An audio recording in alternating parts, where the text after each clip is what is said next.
Hello everyone. तो कैसे हैं आप लोग? स्वैग से स्वागत है आप सभी का। Most welcome to all of my lovely and प्यारी वेकेशन। आप सभी का बहुत बहुत स्वागत है। और देखिए बेटा, हम लोग आ गए इसके नेक्स्ट सेशन में, और यहाँ पर भी हम लोग बहुत मस्त और ज़बरदस्त एंजॉय करेंगे। Zero to super hero level की बात करेंगे। बहुत मस्त और ज़बरदस्त सेशन होने वाला है ये बेटा। ये तो आपको क्या करना है बेटा, पेन कॉपी लेकर बैठ जाओ, पेन नोटबुक लेकर बैठ जाओ, कूल माइंड से साथ साथ नोट्स बनाते हुए आगे बढ़ो और लेक्चर को एंजॉय करो। ओके, तो चलिए शुरू करते हैं बिना किसी रुकावट के। Let's roll. Hello dear students, last lecture में हम लोगों ने क्वालिटेटिव एनालिसिस कंप्लीट कर लिया था, और अब हम लोग नेक्स्ट पार्ट में आगे की बात करते हैं, and that part is called quantitative analysis of organic compound. So next part is, जैसे कि हम लोगों ने पहला पार्ट जो कंप्लीट किया था वो क्या था, बेसिकली दैट वाज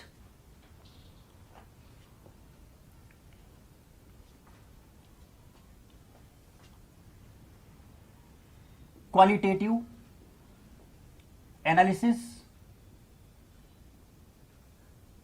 इसको मैंने आपको बोला भी था कि क्वालिटेटिव एनालिसिस का मतलब होता है बेसिकली क्या है, मतलब उसके अंदर कौन कौन से फंक्शनल ग्रुप्स हैं, वो सारी चीजें हम लोग डिटेल में डिस्कस कर चुके हैं ऑलरेडी। ओके, सेकेंड पार्ट जो हम लोग बात करेंगे, जो हम लोग स्टार्ट करेंगे, that is quantitative analysis. Quantitative analysis of organic compound. तो quantitative analysis of organic compound में जैसे हम बोला यहां पर क्या है, तो यहां पर हम लोग बोलते हैं कितना है। कितना है कितना है मतलब कि वो जो ऑर्गेनिक कंपाउंड आप ले रहे हो उसके अंदर जो डिफरेंट डिफरेंट एलिमेंट्स प्रेजेंट है, तो उसमें उनका परसेंटेज क्या है, उनका मोल फ्रैक्शन क्या है, उनका रेशियो क्या है, वो हम लोग यहां पे डिस्कस करेंगे। तो बेसिकली क्वांटिटेटिव एनालिसिस में हम लोग क्या डिस्कस करते हैं, परसेंटेज, रेशियो और mole fraction of elements present in organic compound. तो इसका मतलब हम लोग यहां पर अब एस्टिमेशन की बात करने जा रहे हैं, एस्टिमेशन की बात करने जा रहे हैं, एस्टिमेट करने जा रहे हैं कि कितना परसेंट। तो जनरली हम लोग यहां पर परसेंटेज की बात करते हैं। किसकी बात करते हैं? परसेंटेज की बात करते हैं बेटा। ठीक है, तो हम यहां पर बेसिकली जो डिस्कस करेंगे वो क्या होगा, estimation of organic compound. Organic compound का हम एस्टिमेशन करेंगे, उसके अंदर कौन सा एलिमेंट, उसके अंदर जो एलिमेंट प्रेजेंट है बेसिकली उसका क्या परसेंटेज है, क्या क्या परसेंटेज है, वो सारी चीजें हम लोग डिस्कस करेंगे एक्चुअली। तो यहां पर बेसिकली हम लोग अब क्या डिस्कस करने जा रहे हैं, ऑर्गेनिक कंपाउंड की बात अगर हम करें तो जो भी ऑर्गेनिक कंपाउंड हमारे पास है, पहले मैं आपको बेसिकली बता देता हूं कि हम लोगों को क्वांटिटेटिव एनालिसिस में क्या क्या डिस्कस करना है। तो ये जो क्वांटिटेटिव एनालिसिस है बेटा, इसमें क्या क्या डिस्कस करना है पहले वो प्लान आउट कर लेते हैं, और उसके बाद फिर आगे की बात करते हैं, स्टेप बाय स्टेप एक एक चीज को कंप्लीट करते हैं फिर। ओके, तो ये जो ऑर्गेनिक कंपाउंड है, अब इसके अंदर कौन कौन से एलिमेंट्स प्रेजेंट हो सकते हैं, तो हमें निकालना है क्या है, परसेंटेज ऑफ, राइट। क्या क्या देखो, पहला हैलोजन, जिसको हम लोग क्या बोलेंगे, एक्स, ठीक है ना, या फिर ऐसे स्टार्ट करते हैं, percentage of carbon, percentage of carbon,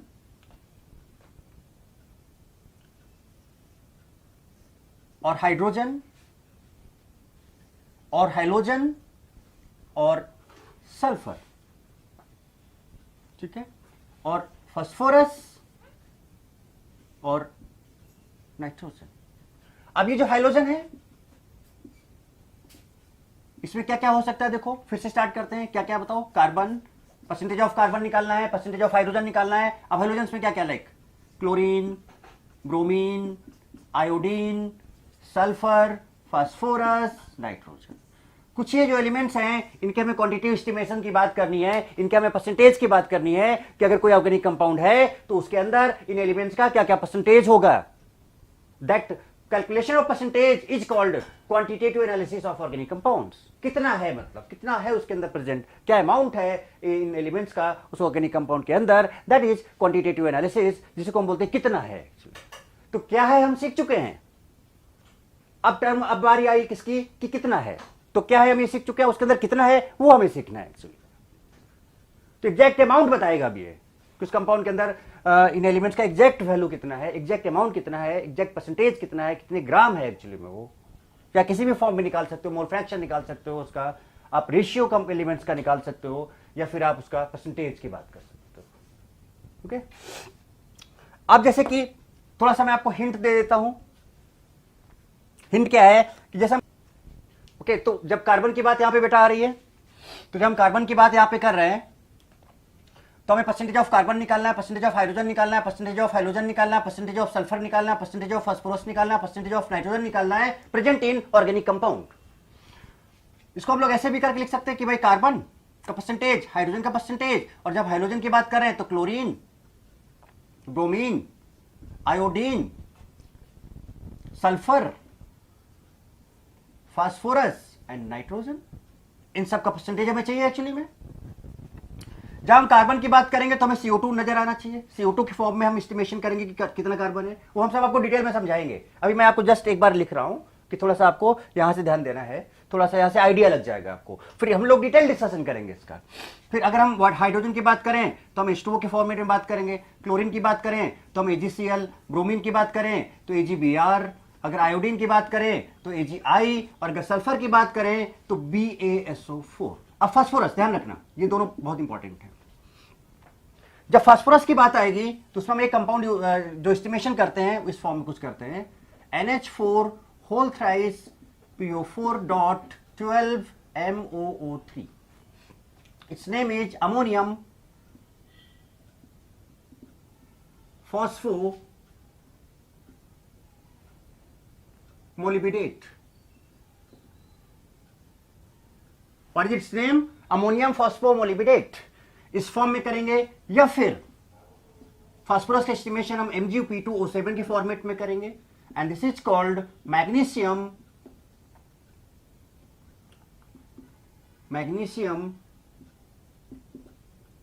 pyrophosphate. Magnesium pyrophosphate. तो देखो जरा सा बेटा, चेक करो। तो जो हमें ऑर्गेनिक कंपाउंड का एस्टिमेशन करना है, ऑर्गेनिक कंपाउंड के अंदर जो एलिमेंट्स हैं जिनका हम एस्टिमेशन करना है वो क्या है? Carbon, carbon CO2, hydrogen H2O। अब ये क्या है? बिल्कुल ध्यान नहीं देना है, दिमाग नहीं लगाना बिल्कुल भी, अभी बिल्कुल भी दिमाग नहीं लगाना है। One by one detail discussion करेंगे। जस्ट एक ओवरलुक देखो आप यहाँ पे बस। Hydrogen water, chlorine AgCl, bromine AgBr, iodine AgI, sulphur BaSO4, barium sulphate, phosphorus में 2। अब ये 2 चीजें अभी से अगर आप माइंड में सेट कर लोगे तो आगे बहुत आसान रहेगा हमारे लिए। फास्फोरस में 2, पहला अमोनियम फॉस्फोमोलिबिडेट। अब जरा मेरी तरफ देख के उसका फॉर्मूला थोड़ा सा मेमोराइज करने की कोशिश करो, थोड़ा ध्यान दो। तो जो ये कंपाउंड बन रहा है फास्फोरस में, जो हम बात करेंगे, तो ammonium phosphomolybdate, ammonium NH4 whole thrice PO4, NH4 whole thrice PO4। अच्छा बेटा चलो, ये तो आपको याद रहेगा।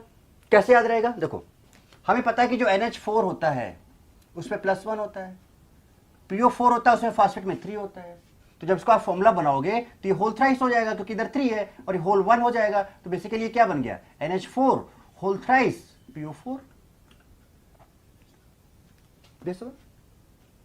और उसके बाद आप इतना थोड़ा सा ध्यान रखो, 12 MOO3।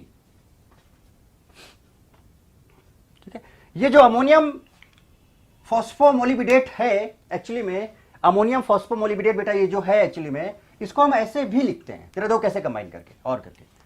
ध्यान रखो, मैं इसकी बात कर रहा हूं, अमोनियम फॉस्फोमोलिबिडेट। ठीक है, कैसे? इसको ऐसे लिख दो, क्योंकि कई जगह पे ऐसे भी लिखा होगा तो आपको हर एक चीज पता है। अब यहां पर क्या है कि मोलिबिडेट बेटा कितना है? 12 है, तो MO 12 लिख दिया। ऑक्सीजन रोल कितना हो गया? 36 ये और ये 4 ये, तो ऑक्सीजन कितना हो गया? 40। चेक कर लो टोटल ऑक्सीजन, 12 इंटू 3 36 और +4 40। मोलिबिडेट कितना है? मोलिब्डेनम कितना है? 12 है। फास्फोरस 1 है, अमोनियम होल थ्राइस। तो ये ऐसे भी लिखा होता है, तो इसको भी हम लोग क्या पढ़ेंगे? Ammonium phospho मोलिबिडेट, ammonium phospho मोलिबिडेट। Okay तो अब देखो जरा सा बेटा, ये तो एक हमें ओवरलुक मिल गया कि भाई हमें इतनी चीजें, और जैसे ही चीजें कंप्लीट होंगी हम लोग बात करेंगे क्वांटिटेटिव एनालिसिस इज कंप्लीटेड। तो एक चीज, अब आगे बढ़ने से पहले बेटा मैं एक चीज आपको क्लियर कर देता हूं कि बेसिकली ये जो हम लोग क्वांटिटेटिव एस्टिमेशन की बात करने जा रहे हैं, क्वांटिटेटिव एनालिसिस की बात करने जा रहे हैं, कितना है की बात करने जा रहे हैं, इसमें कुछ भी ऑर्गेनिक केमिस्ट्री नहीं है। कहने का मतलब कि ये पूरा का पूरा प्योरली न्यूमेरिकल पार्ट है एक्चुअली। तो न्यूमेरिकल पार्ट है तो इसमें जो कॉन्सेप्ट लगने वाले हैं वो फिजिकल केमिस्ट्री के कॉन्सेप्ट लगने वाले हैं। तो वो जो फिजिकल केमिस्ट्री के कॉन्सेप्ट यहां पे लगने वाले हैं वो हम लोग पहले क्या करेंगे, हम लोग की वो जो कॉन्सेप्ट यहां पर हमें लगने वाले हैं उनको हम पहले थोड़ा सा डिस्कस कर लेंगे, एक ओवर लुक ले लेंगे। वो टर्मिनोलॉजी क्या है वो हम यहां पर पहले समझ लेते हैं, उसके बाद फिर वन बाय वन करते चले जाएंगे तो आपको समझ में आता जाएगा और बहुत मजा आएगा। यहां पर भी बहुत सिंपल सिंपल चीजें हैं ये, और यहां से क्वेश्चन आ जाता है ना। अच्छा यहां पर एक चीज और देखो, फास्फोरस तो मैंने बताया आपको, नाइट्रोजन जब ये, तो नाइट्रोजन भी बहुत इंपॉर्टेंट है। इसमें हम लोग दो तरह से इसका एनालिसिस करते हैं, अमोनिया के फॉर्मेट में और N2 के फॉर्मेट में। तो नाइट्रोजन को जो हम लोग एस्टिमेशन करते हैं वो अमोनिया के फॉर्मेट में करते हैं या और किसके फॉर्मेट में करते हैं, या फिर N2 के फॉर्मेट में करते हैं। नाम नहीं ले रहा हूं, इन दोनों के लिए दो दो मेथड है एक्चुअली में, ऐसे ही बोलते रहे, इसलिए हम इसको बोलते हैं डुमाज मेथड। छोड़ो अच्छा अभी वहीं पर चलेंगे, या देखो अच्छा लिखता हूं, यहां पर जो हम बात करेंगे वो हम बात करेंगे जब नाइट्रोजन की बात होगी तो ड्यूमा मेथड की बात होती है, और ये जब NH3 की बात होती है तो हम बात करते हैं गेल्डोल मेथड्स की, गेल्डोल्स मेथड। तो दो तरह के मेथड्स हम लोग नाइट्रोजन में यूज करेंगे, गेल्डोल मेथड एंड ड्यूमाज मेथड। ओके तो ये कंप्लीट ओवरलुक मैंने आपको दे दिया। अब हम आगे बढ़ें उसके पहले we have to learn some numerical concepts which are used in physical chemistry actually। तो पहले हम वो टर्मिनोलॉजी बात कर लेते हैं और उसके बाद फिर वन बाय वन हम लोग स्टार्ट करते हैं, ठीक है। तो सिंपल सा यहाँ पर दो चीजों का एक्चुअली फिजिकल केमिस्ट्री में वो चैप्टर पूरा का पूरा है, जिसमें आप पहला चैप्टर जो आपका है some basic concept of chemistry, okay, और दूसरा आपका जो रिडॉक्स है, हालांकि यहाँ पर रिडॉक्स की जरूरत हमें नहीं पड़ेगी, बट यहाँ पर दो तरह के कॉन्सेप्ट्स आने वाले हैं। एक तो मोल कॉन्सेप्ट की बात का एप्लीकेशन काफी हद तक यहाँ पर आएगा, या मैक्सिमम वही आएगा एक्चुअली में, और दूसरा इक्विवेलेंस कॉन्सेप्ट का कॉन्सेप्ट आएगा एक्चुअली में। तो वो कॉन्सेप्ट्स क्या है थोड़ा सा पहले उनको समझ लेते हैं और उसके बाद फिर तेजी से फटाफट हर एक चीज को क्लियरिफाई करते चले जाते हैं। Okay so note down first कुछ सम टर्मिनोलॉजी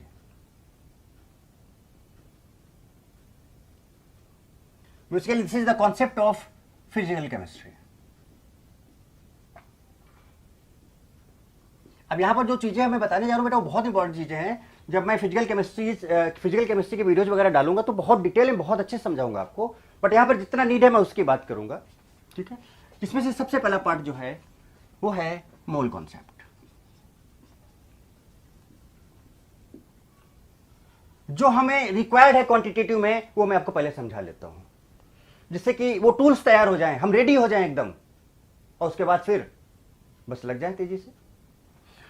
तो सिंपल सा यहां पर बेटा मोल का फॉर्म्स हम यूज करते हैं, आप सबको याद होगा, but just for a revision हम लोग बोलते हैं कि मोल अगर मास गिवन है, भाई किसी भी सब्सटेंस का क्या क्या गिवन हो सकता है, मास गिवन हो सकता है, वॉल्यूम एट एसटीपी गिवन हो सकता है, या फिर नंबर ऑफ एटम्स और मॉलिक्यूल्स गिवन हो सकता है। तो मास हो सकता है, वॉल्यूम हो सकता है, एटम्स या मॉलिक्यूल्स हो सकते हैं। अब अगर आप मास को मोलर मास से डिवाइड कर दो तो मोल बन जाएगा। वॉल्यूम एट एसटीपी है, अगर हम लीटर की बात करें यहां पर वॉल्यूम को, तो यहां पर हम 22.4 से डिवाइड कर दें। This is valid for only gases only, this is valid for gases only.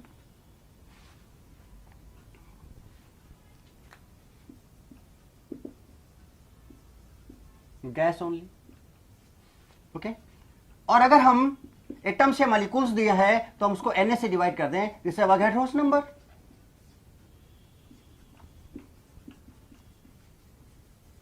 And the value of Na is 6.022 into 10 to the power 23। अब बात आती है यहां पर कि मोलर मास, क्योंकि देखो जब हम बात करेंगे किसी भी सब्सटेंस की बात करेंगे, जब आप किसी भी सब्सटेंस की बात करोगे बेटा, तो सब्सटेंस में एक तो आपका एलिमेंट हो सकता है, और दूसरा क्या हो सकता है, कंपाउंड हो सकता है। ध्यान रखना, एक तो एलिमेंट हो सकता है और दूसरा क्या हो सकता है, कंपाउंड हो सकता है। ये मोलर मास हम दोनों में यूज करते हैं, चाहे वो एलिमेंट हो चाहे कंपाउंड हो। Molar mass is valid for both. हालांकि इसमें 95% लोगों को कंफ्यूजन होता है। मैंने यहां पर लिख दिया मोलर मास। ये मोलर मास, सुनो मैं क्या बोल रहा हूं, ये मोलर मास अगर एलिमेंट है तो उस केस में ये होता है एटॉमिक मॉलिक्यूलर मास।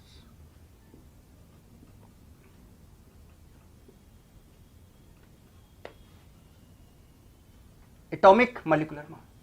और अगर कंपाउंड है तो सिंपल मॉलिक्यूलर मास होता है। सिंपल मॉलिक्यूलर मास होता है।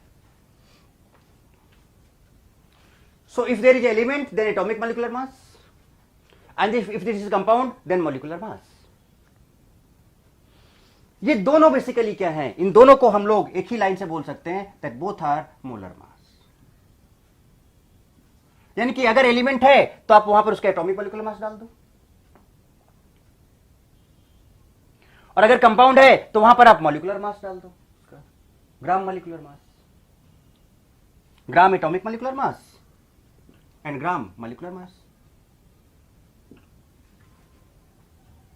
ओके, तो ये दोनों के लिए वैलिड है। ओके, वॉल्यूम ये पता ही आपको, वॉल्यूम 22.4 से डिवाइड करेंगे, मोल आएगा। एटम्स है, देखो अगर एलिमेंट होगा तो एटम्स होंगे, तब भी उसको हम 6.022 इंटू 1023 से डिवाइड करेंगे, और अगर मॉलिक्यूल है तो कंपाउंड होगा, तब भी हम उसको 6.022 इंटू 1023 से डिवाइड।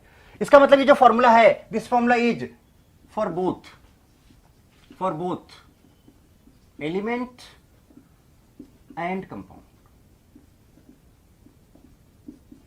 दोनों के लिए ये फॉर्मूला वैलिड है, for element as well as for compound. चलो अब थोड़ा इधर बात करते हैं। 3 फॉर्मूले बताए मैंने, मेरी तरफ देखना, बोर्ड पे छोड़ो।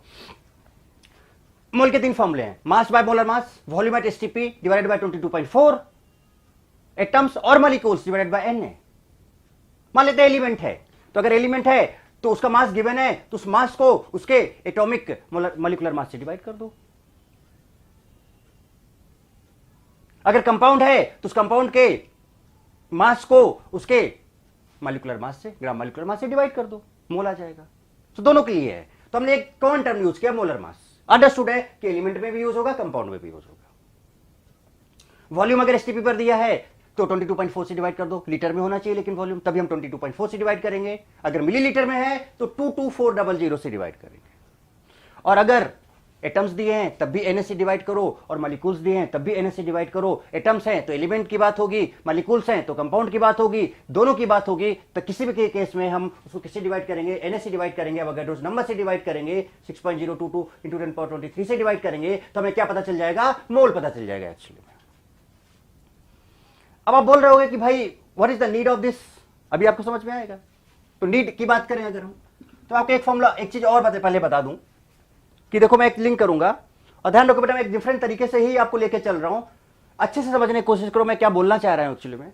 मान लेते हैं कि हमारे पास एक कंपाउंड बेटा AXBY है, तो यहां पर जो A है X है एक्चुअली में, इसको हम बोलते हैं index of A, index of A X। और यहां पर जो Y है इसको हम बोलते हैं इंडेक्स ऑफ, किसके आगे लिखा है, B के आगे लिखा है, सो this will B index of B। तो जो एलिमेंट के आगे जो लिखा होता है पार्ट, उस पार्ट को हम बोलते हैं इंडेक्स। ए के आगे लिखा है तो इंडेक्स ऑफ ए, बी के आगे लिखा है तो index of B.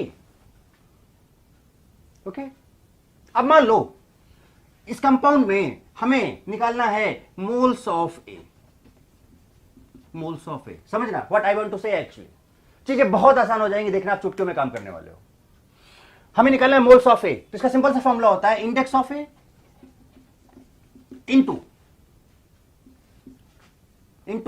Index of A, बात समझ में आती, into moles of compound taken.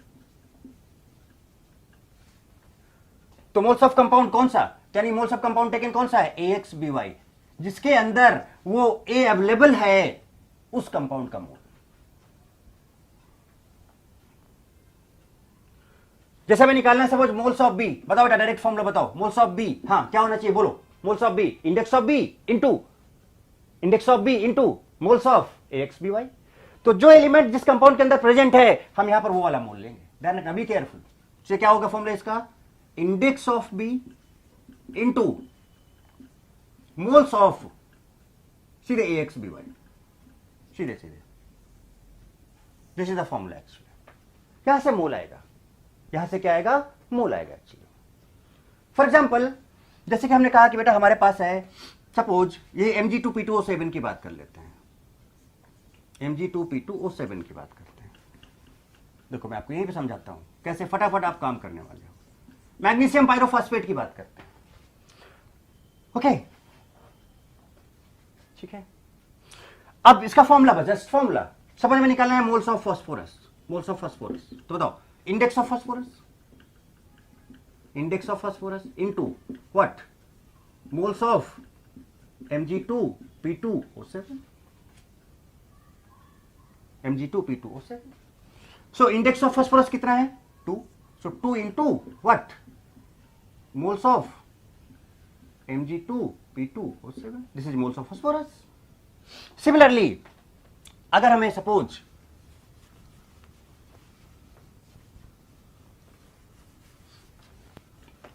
ये आपका पता है जो मैं बता रहा हूं सिंबल कॉन्सेप्ट के, आपके बहुत सारे प्रॉब्लम्स बन जाएंगे,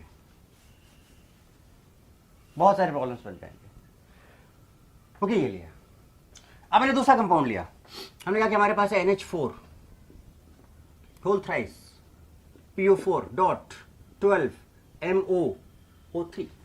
अब हमें यहां पे निकालना है सपोज मोल्स ऑफ फास्फोरस, बताओ क्या होगा। तो इंडेक्स ऑफ फास्फोरस अब डायरेक्ट लिखा जाए, इंडेक्स ऑफ फास्फोरस कितना है, 1 है। सो 1 into moles of this compound, जिस कंपाउंड के अंदर वो एलिमेंट प्रेजेंट है बेटा उसी का मोल लेना है, ध्यान रखो। सो मोल्स ऑफ क्या, moles of NH4 whole thrice PO4 dot MOO3। अब जैसे मैं आपसे यहीं पे पूछ दूं, क्या हमें निकालना है moles of oxygen, moles of oxygen, no you will confuse actually. तो इसको क्या हम ऐसे लिख सकते हैं, मैंने बताया था आपको पहले भी कि NH4 होल थ्राइस P लिख लो और MO कितना हो जाएगा 12। अब ऑक्सीजन कितना हो गया 36 प्लस 4 40। सो ऑक्सीजन कितना हो गया 40। नाउ आप समझ गए होगे कि मोल्स ऑफ ऑक्सीजन का मतलब क्या होगा, index of oxygen, index of oxygen into moles of, ये लिखो या ये लिखो कोई सा भी लिख लो, NH4 whole thrice P MO12 O40, O40। So ये कितना हो जाएगा, इंडेक्स ऑफ ऑक्सीजन बेटा कितना यहां पर है 40। So 40 into moles of NH4 whole thrice P MO12 O40, this is moles of oxygen. किसी का भी निकालना है, ओरल बात, ये सब पता है चुटकियों में ऐसे फिंगर में होते हैं, तो मैं लिख रहा हूं आपको समझाने के लिए। अब जैसे आप देखो सीधे सपोज मैंने आपसे बोला क्या भी निकालना है, moles of nitrogen, moles of nitrogen, तो आप क्या करोगे बताओ, इंडेक्स ऑफ नाइट्रोजन कितना है 3, देखो 3। सो 3 into moles of this compound हो गया मोल्स ऑफ नाइट्रोजन। मैंने क्या हमें निकालना है मोल्स ऑफ मॉलिब्डेनम, तो मोल्स ऑफ मॉलिब्डेनम यहां से देख लो या यहां से देख लो, तो क्या लिखोगे आप बताओ, इंडेक्स ऑफ मॉलिब्डेनम कितना है 12 है, उसके जस्ट आगे वाला नंबर देखो, अरे जिसका भी निकालना है उसके आगे वाला नंबर देखो और उस कंपाउंड के मोल से उसको मल्टीप्लाई कर, दैट्स ऑल, खत्म। तो उसके आगे का नंबर कितना है 12, सो 12 into moles of this compound. आपको हाइड्रोजन का निकालना है, हाइड्रोजन कितना है 12 है, देखो 4 into 3 12, so 12 into moles of this compound. So this is index formula, इसको हम लोग क्या बोलेंगे, इसका नाम दे देते हैं, ये हमारा जो फॉर्मूला है इंडेक्स फॉर्मूला है, इंडेक्स फॉर्मूला। तो हम लोग यहां पर इंडेक्स फॉर्मूले की बात की है। बहुत सारी चीजें बेटा आएंगी एक्चुअली में, इसके जो प्रॉब्लम्स हैं क्वांटिटेटिव एस्टिमेशन के, मोल कॉन्सेप्ट, या फिर एक बहुत अच्छा कॉन्सेप्ट आता है principle of atom conservation POAC, उसका यूज करके भी हम लोग बहुत जल्दी इसको सॉल्व कर सकते हैं। बट हम वहां पर इतना डिटेल में यहां पर नहीं जा सकते हैं, जब फिजिकल की बात करेंगे तो हम लोग बहुत डिटेल में बहुत इंटरेस्टिंग वे में लेके जाएंगे। तो बट आप इतना पहले समझने की कोशिश करो, आई थिंक आप समझ चुके होंगे इस बात को कि भाई ये जो तो फाइनली ये काम करते हैं,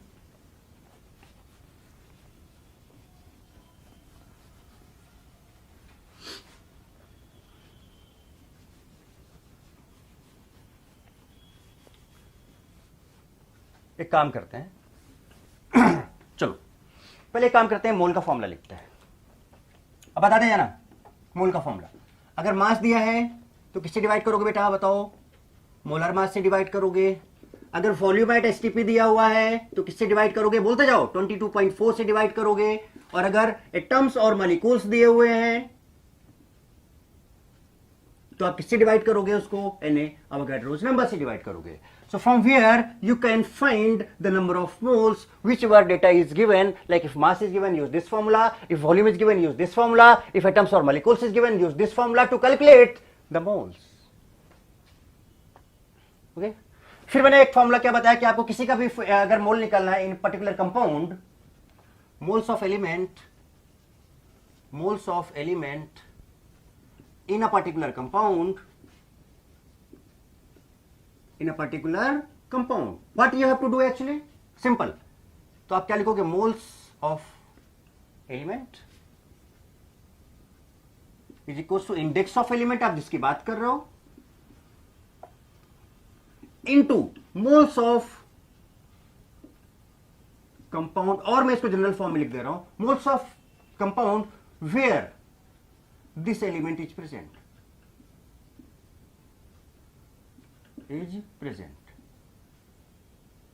या moles of compound taken where this element is present, आप जिस एलिमेंट की बात कर रहे हो actually. So moles of element, this formula is index formula basically. फिर आपने बेटा एक चीज क्या देखा कि मोल क्या होता है, mass by molar mass, mass by molar मास। अगर हम इस मोलर मास को इधर लेके जाएं तो ऐसे एक फॉर्म क्या बन जाएगा, mass equals to mole into molar mass.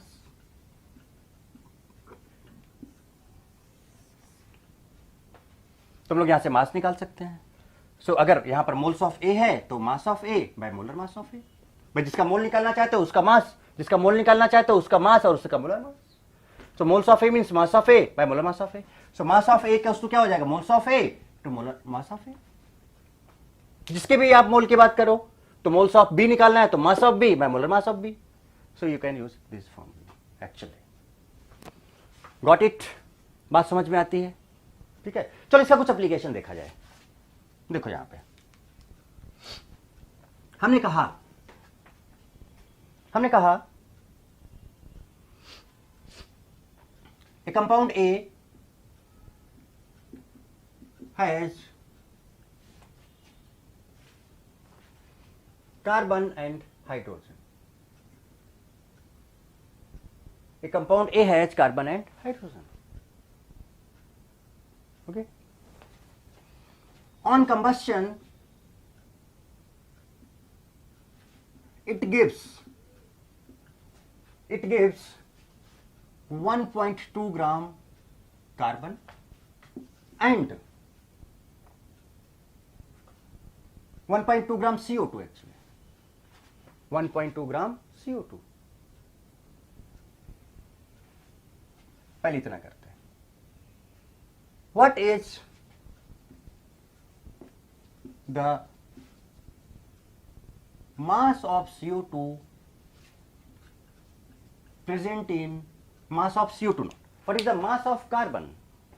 What is the mass of carbon present in compound A? Condition इसकी जो भी कंपाउंड ए के अंदर कार्बन है वो टोटल पूरा का पूरा CO2 में कन्वर्ट हो जा रहा है।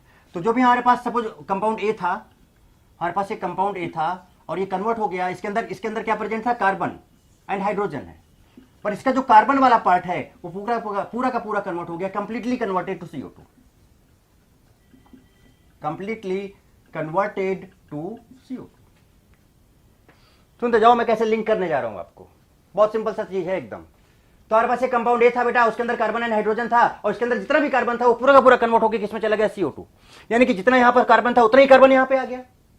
तो अगर हम यहां पे कार्बन का अमाउंट निकाल लें तो वही अमाउंट यहां पे होगा, because all the carbon of compound A is converted to CO2। Like यहां पे अगर 10 ग्राम था तो ये 10 ग्राम पूरा CO2 में चला गया कार्बन। तो अगर यहां पर हम कार्बन के अमाउंट निकाल लें तो क्या वही अमाउंट इस कंपाउंड के अंदर कार्बन का रहा होगा, क्योंकि इसके अंदर का जो कार्बन है वो पूरा का पूरा कन्वर्ट होकर चला गया है किसमें, CO2 में चला गया है। So what is the question, what is the mass of carbon present in compound A. तो अगर हम CO2 के अंदर मास निकाल लें कि इसके अंदर कितना कार्बन है, तो बेटा क्या हम यहां पर ए के अंदर बता सकते हैं, क्योंकि जितना CO2 के अंदर कार्बन होगा उतना ही ए के अंदर कार्बन होगा। स्टार्ट किया जाए। चल सबसे पहले ऐसे केसेस में बेटा हमें क्या करना होता है, एक सिंपल सा तरीका हम बताते हैं। कुछ भी नहीं सोचना है। हमारा जो सबसे पहला है, मैं हमेशा जब मैं फिजिकल केमिस्ट्री पढ़ाता हूँ बेटा, तो जब इस तरह की चीजें आती हैं तो मैं हमेशा आपको एक चीज बोलता हूँ कि सबसे पहला आपका काम करना होता है कि कुछ भी डेटा गिवन हो मोल में ले आओ उसको। कुछ भी डेटा गिवन हो मोल में ले आओ उसको। देखते जाओ, अभी मैं 5-6 क्वेश्चन आपको कराता हूँ फटाफट, उसके बाद फिर देखो ना क्या एंजॉय करेंगे। कुछ भी डेटा गिवन हो, अगर मोल कॉन्सेप्ट की बात कहीं पर भी आ जाती है तो कुछ भी डेटा गिवन हो, you have to first find the moles. आंख बंद करके आपको ये काम करना है, कुछ भी नहीं सोचना है। लाइक अगर मास दिया है तो ये वाला फॉर्मूला, मोलर मास का फॉर्मूला यूज करके मोल निकाल लो। वॉल्यूम दिया है तो 22.4 से डिवाइड करके आप मोल निकाल लो। एटम से मॉलिक्यूल्स दिए हैं तो आप ये वाला फॉर्मूला यूज करके मोल निकाल लो। क्वेश्चन कैसे भी घुमाया जा सकता है, बहुत अच्छा चीजें यहां पे इन्वॉल्व की जा सकती हैं, तो वो चीजें मैं आपको समझाने की कोशिश कर रहा हूं। स्टार्ट किया जाए। सो निकालो भाई moles of CO2, moles of CO2। तो अब एक काम करें, ये तो आपने देख लिया, मैं इसको ऊपर जा रहा हूं, इसको हटा दे रहा हूं। बताओ बेटा हमें क्या निकालना है, moles of CO2। Moles of CO2 तो फॉर्मूला क्या होगा, मास ऑफ CO2। भाई मोल्स ऑफ CO2 निकालना है तो हमें क्या बोलना होगा, mass of CO2 divided by molar mass of CO2। हम फॉर्मूला क्या यूज करेंगे, मास बाय मोलर मास। तो मास ऑफ CO2 कितना आया था, 1.2 ग्राम डिवाइडेड बाय मोलर मास। अगर आप CO2 को निकालोगे तो कार्बन 12 होता है, ऑक्सीजन 16 इंटू 2 32 प्लस 12 44 आ जाएगा, डिवाइड बाय 44। ये आ गया मोल्स ऑफ CO2। यानी कि हमारे पास जो आ गए वो 1.2 by 44 moles of CO2। Clear. तो कुछ भी डेटा गिवन हो आप सबसे पहले मोल निकालो। कुछ भी डेटा गिवन हो आप सबसे पहले बेटा क्या निकालो, मोल निकालो। आ गया मोल, बस खत्म काम। कैसे, आपको क्या निकालना था यहां पर, मोल्स ऑफ कार्बन। इंडेक्स वाला फॉर्मूला यूज करो। तो क्या था बताओ, अभी मैं आपको लिख के दिखा रहा हूं, उसके बाद ओरल सॉल्व करके दिखाऊंगा। ओरल तो एक बार आप प्रोसेस समझ लो, मैक्सिमम 2 से 3 सेकंड लगेगा इस काम में। So moles of carbon, index of carbon into, अब ये कार्बन किसके अंदर प्रेजेंट है, CO2 के अंदर, into moles of CO2 into moles of CO2। बताओ इंडेक्स ऑफ कार्बन बेटा कितना है CO2 में, 1 into moles of CO2। Moles of CO2 कितना आया, 1.2 by 44। This is moles of carbon. आ गया मोल्स ऑफ कार्बन, आ गया मोल्स ऑफ कार्बन। मैं ऐसा नहीं है कि कुछ भी चीजें हवा में, हर चीज को मैं लॉजिकली बेटा, चाहे ऑर्गेनिक केमिस्ट्री हो, चाहे इनऑर्गेनिक केमिस्ट्री हो, चाहे फिजिकल केमिस्ट्री हो, आपको हर चीज में इक्वल कॉन्सेप्ट नजर आएगा, कुछ भी आपको अप डाउन नजर नहीं आएगा, ये मेरी गारंटी है। तो मोल्स ऑफ कार्बन आ गया। हमें मोल नहीं चाहिए था, हमें क्या चाहिए था, मास। अभी देखो जरा सा, सीधे सीधे मैंने आपको बताया कि अगर मास निकालना है तो आपको क्या करो, मोलर मास को मोल से मल्टीप्लाई। तो किसके मोल है, कार्बन के। सुनना, तो हमें मास ऑफ कार्बन क्या है, हो जाएगा mass of carbon, moles of, भाई कार्बन की बात हो रही तो moles of carbon. Moles of carbon कितने हैं, 1 into 1.2 by 44 into molar mass of A. यानी किसकी बात हो रही, कार्बन की, तो कार्बन का मोलर मास कितना होता है, 12। So this much gram of carbon. तो जो ऑर्गेनिक कंपाउंड ए था उसके अंदर, अब देखो ये जो मास आया CO2 के अंदर प्रेजेंट जो था वो आया, और जितना CO2 के अंदर कार्बन है उतना ही कार्बन उस ऑर्गेनिक कंपाउंड के अंदर भी होगा, क्योंकि उसका कार्बन पूरा का पूरा कन्वर्ट होकर CO2 में आया है। ठीक है, अब इसी को देखो एक लाइन में तेजी से करते हैं।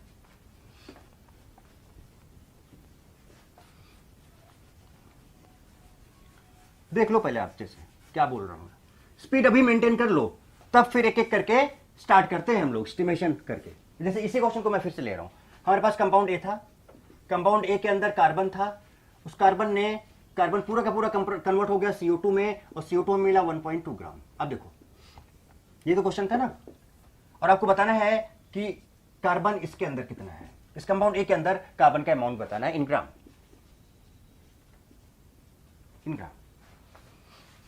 कंडीशन है कि जितना भी कार्बन था निकल के CO2 में चला गया सीधे। अब ओरल सॉल्व करेंगे बेटा। अब बताओ, अगर मास दिया है, कर लो प्रैक्टिस मेरे साथ एक बार, मास दिया है मोलर मास से डिवाइड करेंगे, मास दिया है मोलर मास से डिवाइड करेंगे, क्योंकि हमारा सबसे पहला काम क्या होता है, to find out the mole. हमारा जो सबसे पहला काम होता है to find out the mole. तो अगर मास दिया है तो किससे डिवाइड करेंगे, मोलर मास से डिवाइड करेंगे। वॉल्यूम STP पर दिया है तो किससे डिवाइड करेंगे, 22.4 से डिवाइड करेंगे। अगर एटम्स या मॉलिक्यूल्स दिए हैं तो NS से डिवाइड करेंगे अवोगाड्रोस नंबर से। सो फर्स्ट मास गिवन है तो फॉर्मूला यूज करेंगे, उसको डिवाइड करेंगे मोलर मास से, तो मास बाय मोलर मास, मोल आ गया। वॉल्यूम एट एसटीपी दिया है 22.4 से डिवाइड करेंगे मोल आ गया। एटम से मॉलिक्यूल्स दिए हैं एनएस से डिवाइड करेंगे मोल आ गया। तो जो भी दिया है लाइक मास दिया है मोलर मास से डिवाइड कर दो, वॉल्यूम एट एसटीपी दिया है 22.4 से डिवाइड कर दो, एटम से मॉलिक्यूल्स दिए हैं एनएस से डिवाइड कर दो, क्या आ जाएगा? मोल आ जाएगा। ठीक है, तो मैं सीधे लिखूं इसका मोल कितना होना चाहिए, मास बाय इट्स मोलर मास। तो इसका मोलर मास बेटा CO2 का कितना होता है 44। अब वो कितना तेजी से काम कर सकते हैं हम लोग। तो ये जो CO2 है इसके कितने मोल्स आ गए जरा बताओ CO2 के? तो मास 1.2 बाय 44 मोल्स ऑफ CO2। ये मैं लिख रहा हूं, आपको लिखने की जरूरत नहीं, मोल आ गया। अब आपको मोल्स ऑफ कार्बन निकालना है सीधे सीधे। तो मोल्स ऑफ कार्बन आप फिंगर में कर सकते हो। मोल्स ऑफ कार्बन बताओ बेटा क्या था फॉर्मूला? इंडेक्स ऑफ कार्बन, कितना कार्बन का इंडेक्स है 1 into moles of this compound, index formula याद करो। तो इस कंपाउंड का मोल कितना है 1.2 बाय 44। इसके बाद जैसे ही मोल आ जाता है तो मास का फॉर्मूला क्या था बताओ? तो mass of carbon is equals to क्या था फॉर्मूला बताओ? मोल्स ऑफ कार्बन कितना है 1 into 1.2 by 44 into molar mass of C. तो सी कितना होता है 12 एटॉमिक मॉलिक्यूलर मास। तो मोलर मास दोनों में आता है, एलिमेंट में भी यूज कर सकते हो, कंपाउंड में भी यूज कर सकते हो। एलिमेंट है तो एटॉमिक मॉलिक्यूलर मास ले लो और कंपाउंड है तो molecular mass, gram molecular mass ले लो। तो हो गया। तो ओरल सॉल्व कर सकते थे कैसे? अब जरा एक बार डायरेक्ट और देखो, और छोटा पार्ट तुरंत, मतलब इतना स्पीड बढ़ा लेना है आपको कि बस काम बन जाए। कितने ग्राम था 1.25 ग्राम था CO2। तो बताओ इसका मोल कितना आया 1.2 बाय 44। किसका मोल आया? ये CO2 का मोल है। कार्बन का मोल तो बताओ इसका इंडेक्स कितना है बेटा 1। सो मोल्स ऑफ कार्बन कितना आ जाएगा बताओ? Index into moles of this compound 1.2 by 44 ये आ गया। अब हमें कार्बन का मास चाहिए, तो कार्बन का मास के लिए हमने क्या फॉर्मूला बताया कि मास निकालना है तो मोल इंटू मोलर मास, जिसका मास निकालना है उसी का मोल उसी का मोलर मास। तो कार्बन का मास निकालना है, यहाँ पे कार्बन का हमने क्या निकाला मोल, यहाँ पे हम कार्बन का क्या निकालना चाहते हैं मास। तो मास निकालने के लिए उसी का मोल, तो कार्बन का मोल कितना है 1 into 1.2 by 44 into its molar mass that is 12। अब बताओ कहानी समझ में आ रही है कि नहीं बेटा? कहानी समझ में आ रही है कि नहीं आ रही है? तो कुछ इस तरह से हम लोग बात कर सकते हैं। और देखो अब जैसे कि सपोज हमने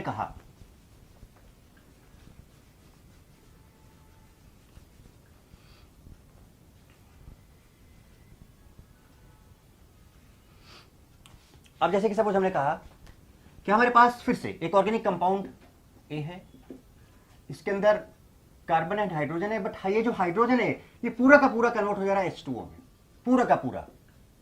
तो आपको बताना है कि ये जो ऑर्गेनिक कंपाउंड ए है उसके अंदर हाइड्रोजन का अमाउंट कितना होगा इन ग्राम, इन ग्राम। आई थिंक बात समझ गए होंगे। और ये जो वाटर है एक्चुअली में ये 1.8 ग्राम प्रोड्यूस हो रहा है, वाटर वेपर बन रहे हैं, 1.8 ग्राम प्रोड्यूस हो रहा है एक्चुअली में। सोचो जरा सा, थोड़ा सा थिंक करने की कोशिश करो बेटा, एक्चुअली में थोड़ा सा थिंक करोगे काम बन जाएगा एक्चुअली में। ठीक है, थोड़ा सा सोचो जरा सा।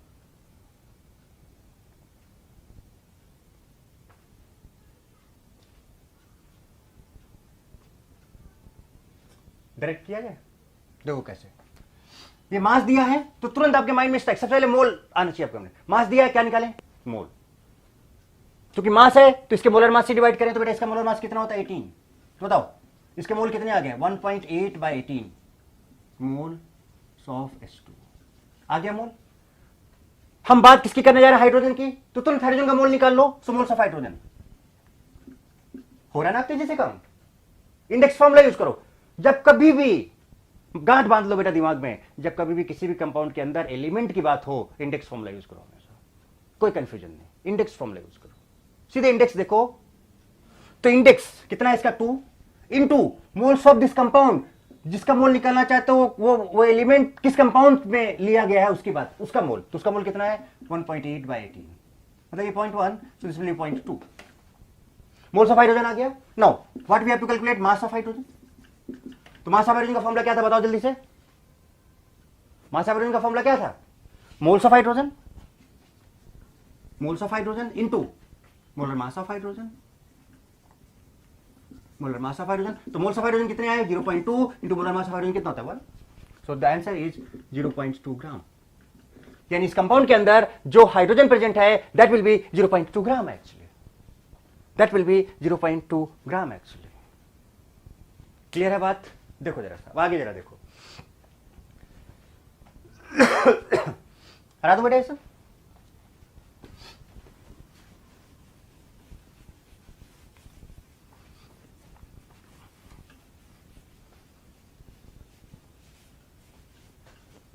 अभी इतना आसान कर दूंगा क्वांटिटेटिव एनालिसिस कि आप देखो, मजा ना आ जाए तो बताना आप। हमने कहा कि हमारे पास फिर से एक ऑर्गेनिक कंपाउंड है and it's all phosphorus is converted to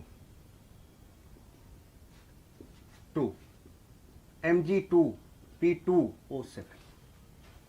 It's all phosphorus is converted to Mg2P2O7. और कितने ग्राम दिया इसने वो भी देख लेते हैं। That is 22.2 ग्राम, इतने ग्राम हमें Mg2P2O7 का मास दिया हुआ है। अब चूंकि इसके अंदर जो फास्फोरस था वो बेटा पूरा का पूरा कन्वर्ट हो गया किसमें, फास्फोरस। बेटा कॉन्सेप्ट भी समझना कि मैं करना क्या चाह रहा हूं, कहना क्या चाह रहा हूं कि इसके अंदर जितना भी फास्फोरस था वो इधर चला गया।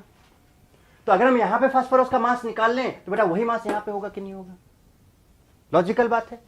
तो find mass of phosphorus present in organic compound, present in organic compound, find mass of phosphorus present in organic compound. अब इसका जो आप मोलर मास निकालोगे तो बेटा देखो मैग्नीशियम कितना होता है 24, तो 2 इंटू 24 प्लस फास्फोरस 31 होता है इंटू 2 प्लस ऑक्सीजन 16 इंटू 7, इसको सिंप्लीफाई करोगे तो 222 आएगा। कितना आएगा 222 आएगा। This is molar mass. अब बताओ सबसे पहले आपके माइंड में क्या आना चाहिए, सबसे पहले आपके माइंड में बेटा क्या आना चाहिए कि भाई मोल्स ऑफ इसके कितने होंगे, मोल्स ऑफ Mg2P2O7। बहुत तेजी से काम करना है। सो मोल्स मास, मास दिया है तो मोलर मास से डिवाइड करो। सो 22.2 divided by 222, so I think this will B 0.1, ये मोल आ गया, ठीक है 0.1 मोल। नाउ किसकी बात हो रही है, फास्फोरस की, तो अब फास्फोरस का मोल निकालो, इंडेक्स फॉर्मूला यूज करो। सो इंडेक्स ऑफ फास्फोरस, बेटा इंडेक्स ऑफ फास्फोरस कितना है 2 into moles of that compound where phosphorus is present, into moles of that compound where phosphorus is present और कंपाउंड टेकन। तो कितना है बताओ, इसका मोल कितना है 0.1, so this will be 0.2। and what is the mass of phosphorus, so mass of phosphorus क्या होगा, moles of phosphorus and that is 0.2 into molar mass of phosphorus that is 31, so this will be 6.2 gram। this is the answer। it means किसके अंदर जो phosphorus है वो 6.2 ग्राम है। बाकी और भी बहुत कुछ होगा बट मैंने एक पर्टिकुलर फास्फोरस की बात की है, वो कितना होगा। और ये जो 22 ग्राम मास दिया हुआ था ये पूरे कंपाउंड का मास दिया हुआ है, तो उसके अंदर जो फास्फोरस, तो अब जितना फास्फोरस है यहां पर ओके तो बेटा आपने देखा कि यहां पर जो फास्फोरस का अमाउंट आया वो कितना आया 6.2 ग्राम आया। अब ये जो फास्फोरस है 6.2 ग्राम Mg2P2O7 के अंदर प्रेजेंट है, और आपको पहले ही बोला गया था कि जितना फास्फोरस इस ऑर्गेनिक कंपाउंड के अंदर है वो पूरा का पूरा कन्वर्ट होकर यहां पे जा रहा है। तो इसका मतलब मास कंजर्व है, जितना मास यहां से फास्फोरस का था उतना ही यहां पे गया। तो इसका मतलब 6.2 ग्राम अगर यहां पे फास्फोरस है इस कंपाउंड के अंदर तो 6.2 ग्राम इस कंपाउंड के अंदर भी फास्फोरस आएगा, ठीक है। तो इस तरह से हम लोग बात कर लिए यहां पर कि किस तरह से हम लोग एस्टिमेशन करेंगे पर्टिकुलर एलिमेंट का in a compound, in a organic compound actually, ठीक है। अब जैसे कि यहां पर बेसिकली बेटा देखो हम लोग कर क्या रहे हैं, अब एकदम गांठ बांध करके नोट कर लो जो मैं आपको बोलने जा रहा हूं, और सेकंड्स में चुटकी में काम करना है। जो मैं लिख रहा हूं लिखने का काम नहीं है, सोच के माइंड से फटाफट 2 से 3-4 सेकंड में आपको ये काम कर लेना है। तो सबसे पहला सीक्वेंस हम क्या बताने जा रहे हैं आपको यहां पर, तो जो भी सीक्वेंस होगा एक्चुअली में वो सीक्वेंस ये होगा कि सबसे पहले आप कंपाउंड का मोल निकाल लो, मोल्स ऑफ कंपाउंड जिसकी बात हो रही है, मोल्स ऑफ कंपाउंड टेकन जिसकी बात आप कर रहे हो। दूसरा मोल्स ऑफ एलिमेंट निकाल लो जिसका हमें एस्टिमेशन करना है, जिसका हमें क्या करना है, एस्टिमेशन करना है, जिसको आप एस्टिमेट करना चाहते हो, जिसका परसेंटेज निकालना चाहते हो, जिसका आप रेशियो निकालना चाहते हो, जिसका मोल फ्रैक्शन निकालना चाहते हो, उसका उस एलिमेंट का मोल निकाल लो। और फिर थर्ड, अच्छा उसका मोल कैसे निकालोगे बेटा, क्या फॉर्मूला बताए थे, एलिमेंट को चलो अगर हम ए बोल दें, एलिमेंट को क्या बोल दें ए, तो बताओ यहां पर क्या होगा, moles of A is equals to क्या होगा, moles of A index of A, index of A into moles of compound taken, moles of compound taken where A is present, where A is present।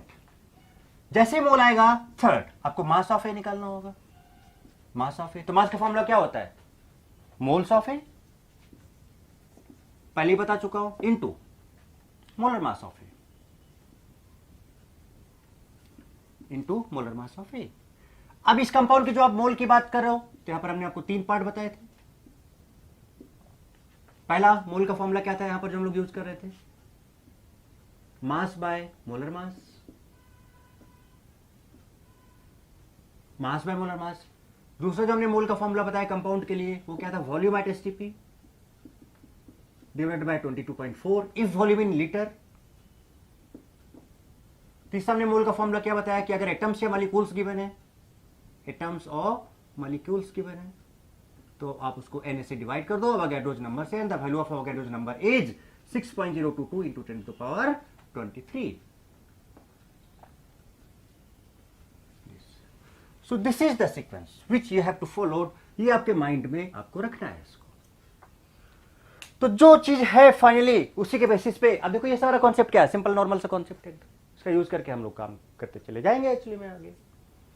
अब जैसे कि देखो इसी पर हमने कहा कि हमारे पास फिर से एक ऑर्गेनिक कंपाउंड ए है, कोई भी एक ऑर्गेनिक कंपाउंड है, इसका जो है इसके अंदर सपोज फास्फोरस है, फिर से all phosphorus is converted to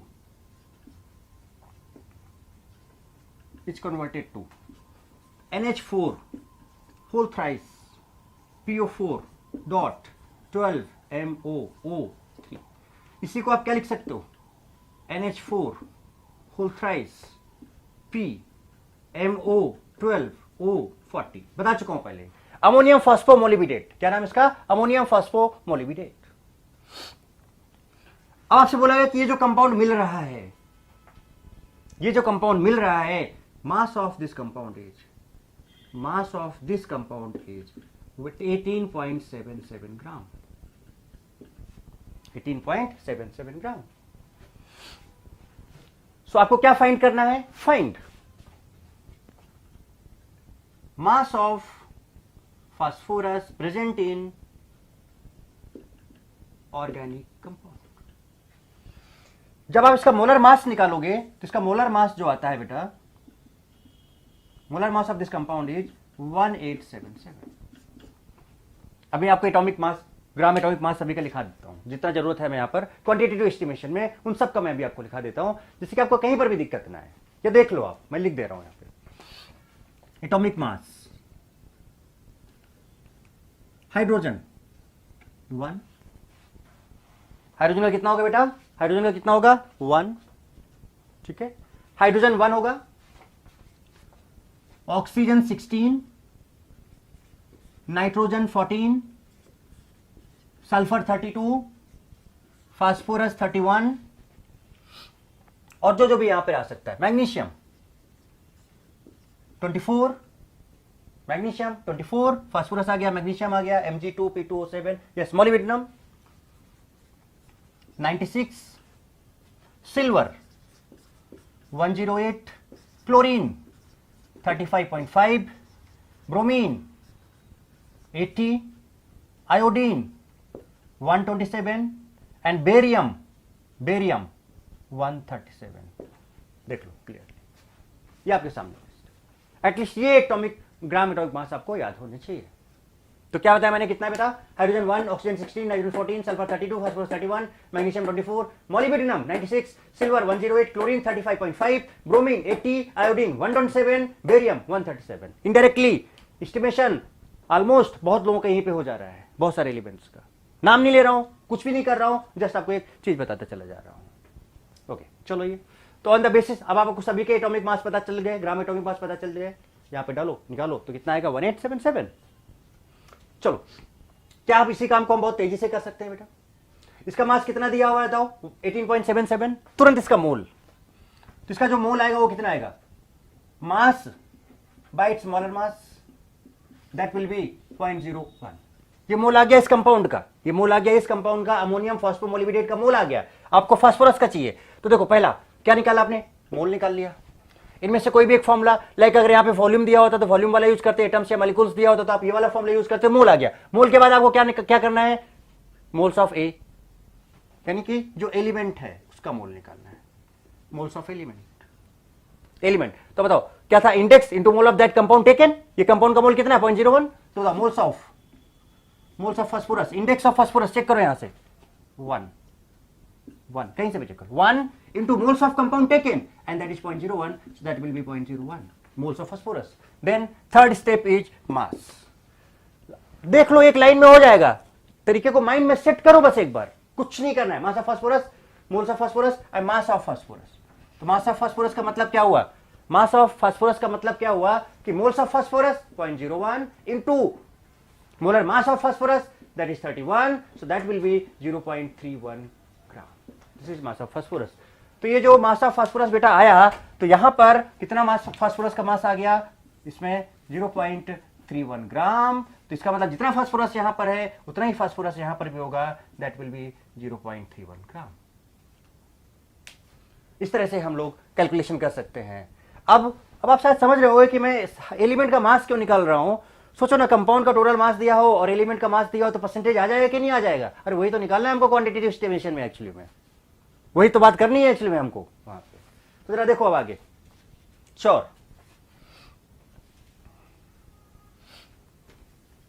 तो ये सीक्वेंस भी मैंने आपको बता दिया कि किस सीक्वेंस के बेसिस पे आप आगे बढ़ोगे step by step. So you have to follow this sequence actually. कहीं पर भी कोई प्रॉब्लम नहीं आएगा, आपको 4 से 5 सेकंड में ये काम कर लेना है और देखो कि कितना जल्दी काम हो जाएगा, कहीं पर भी कोई प्रॉब्लम नहीं आएगा. नेक्स्ट हमने फिर से एक एग्जांपल लिया कि हमने कहा कि हमारे पास एक ऑर्गेनिक कंपाउंड है. तेजी से देखते जाओ.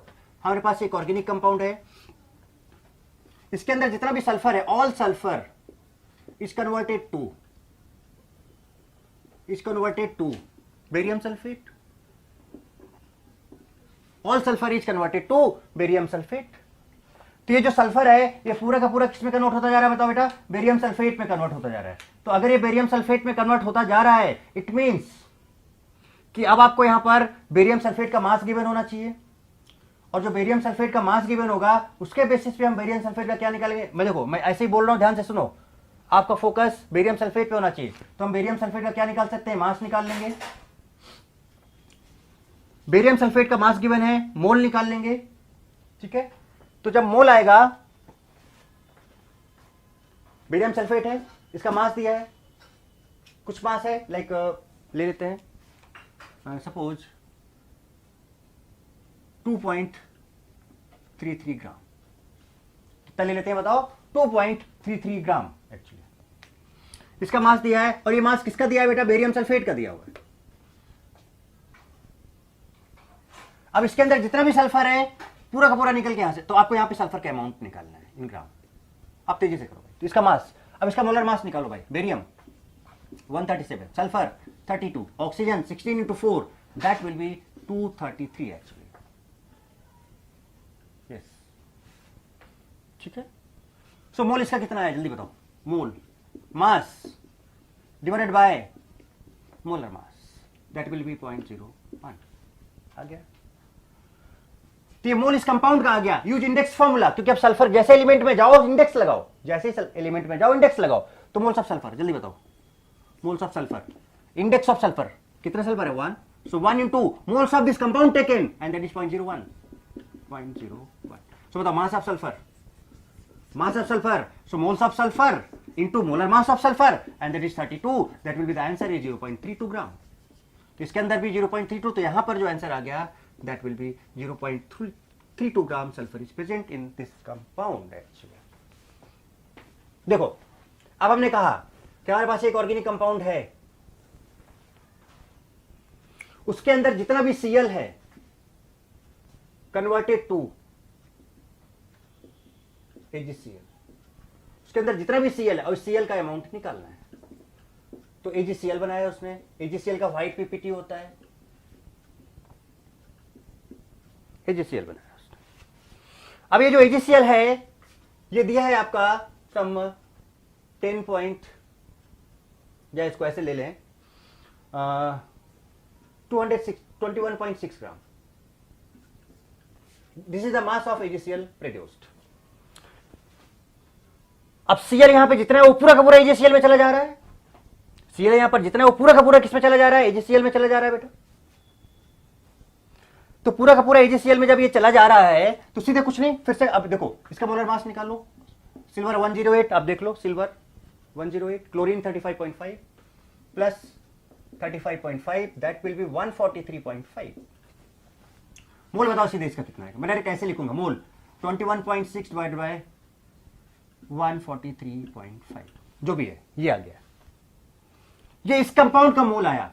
अब इसका मैं किसका मोल चाहिए, सीएल का, तो इंडेक्स वाला फॉर्मूला यूज करो, तो इंडेक्स तो सीएल का कितना आ जाएगा, मैं लिख रहा हूं, मैं कुछ नहीं लैंग्वेज लिख रहा हूं, सीधे सुनो क्या बोल रहा हूं, ये मोल इस कंपाउंड का आया। अब आपको सीएल का एस्टिमेशन करना है, तो सीएल का इंडेक्स 1 है, तो 1 into moles of this whole compound 21.6 divided by 143.5, ये आ गया मोल्स ऑफ क्या, chlorine, CL. So mass of chlorine कितना आ जाएगा यहां से, सो मास ऑफ क्या होगा, तो moles of chlorine 1 into 21.6 by 143.5 into molar mass of this, that will be 35.5 gram. इतने ग्राम क्लोरीन यहां पे होगा, इतने ग्राम क्लोरीन यहां पे होगा, this will be the answer actually, this will be the answer actually. Okay, अब next की बात करें।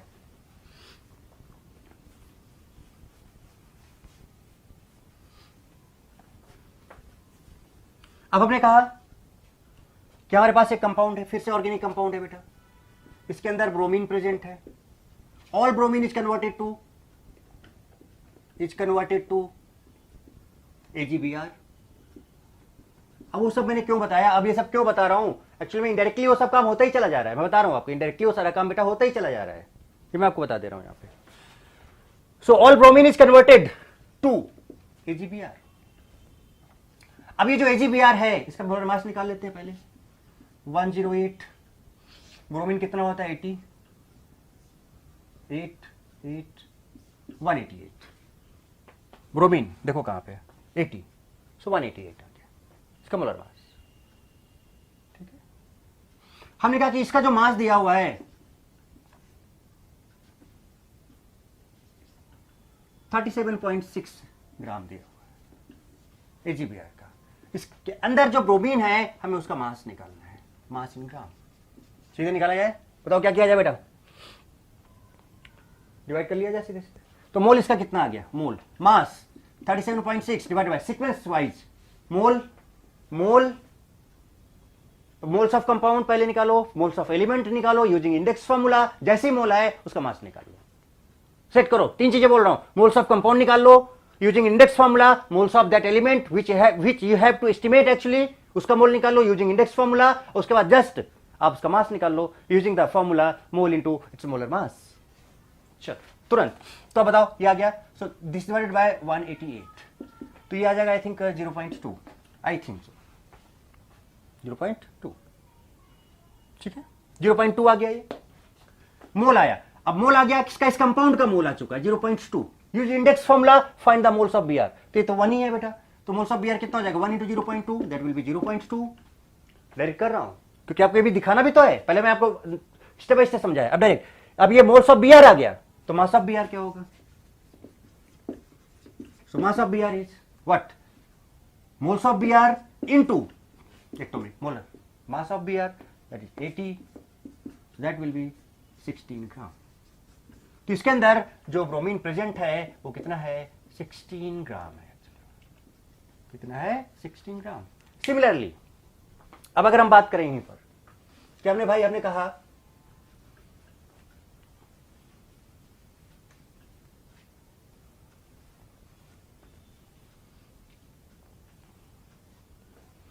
बहुत सारे लोग फॉर्मूला रटे रहते हैं, कार्बन का परसेंटेज, हाइड्रोजन का परसेंटेज, ये वो फाइन, हालांकि मैं भी वो बताऊंगा आपको, बट एक अल्टरनेटिव मेथड जो लॉजिकल है, जो कॉन्सेप्चुअल है, वो पता होना चाहिए, तभी फीलिंग डेवलप होता है एक्चुअली में। अब ये नहीं कि मैं सीधे वो आपको वो फीलिंग आपको आगे समझ में आएगा एक्चुअली, मैं आपको दोनों तरह से दिखा करके दिखाऊंगा, and you have to choose कि फील किस में आता है और विदाउट फील आप किस में काम करते हो, तो बेस्ट क्या है आप you have to decide actually, ठीक है। अब मैंने कहा कि हमारे पास फिर से बेटा एक ऑर्गेनिक कंपाउंड, एक एग्जांपल और लेते हैं, और ये कन्वर्ट हो गया, इसके अंदर आयोडीन है, and this is converted, all iodine is converted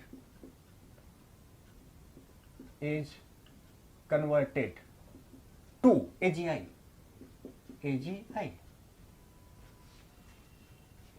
अब इसका मोलर मास अगर हम निकालें तो सिल्वर होता है 108, आयोडीन होता है 127, 8 and 7 15, 3 235। अब हमने कहा कि हमारे पास है 0.2 या फिर 2.35 ग्राम, सीधे इसका मोल आ जाएगा। सो मोल्स ऑफ AgI कितना आ गया बेटा, मास by its molar mass. So that will be 0.01. ये मोल आ गया बेटा किसका, AgI का आया। अब आपको मोल्स ऑफ I निकालना है, तो इंडेक्स जैसे एलिमेंट में जाओ इंडेक्स, जैसे एलिमेंट में जाओ इंडेक्स, बट बार बार 10 बार 20 बार 25 बार बोल चुका हूं, जैसे एलिमेंट में जाओ इंडेक्स, तो इंडेक्स करता हूं 1 into moles of this compound taken. Moles of this compound taken is 0.01, so that is 0.01. So this is the moles of what? Iodine. So what is the mass of iodine? Mass of iodine. So mass क्या होता है, mole into molar mass of iodine, that is 127. So that will be 12.7 ग्राम. इसके अंदर जो iodine present है that is 12.7. बोलो बेटा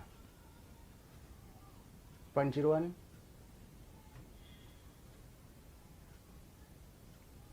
clear है? तो कुछ इस तरह से हम लोग फाइंड कर सकते हैं कि भाई इसके अंदर 2.35 ग्राम था, ये डिवाइड कर दिया हमने किससे, 235 से, तो आपका कितना आ गया, 0.01 मोल आ गया. सो ये मोल किसका आ गया बेटा, कंपाउंड का मोल आ गया. आयोडीन है तो आयोडीन का मोल कितना हो गया, 0.01 हो गया.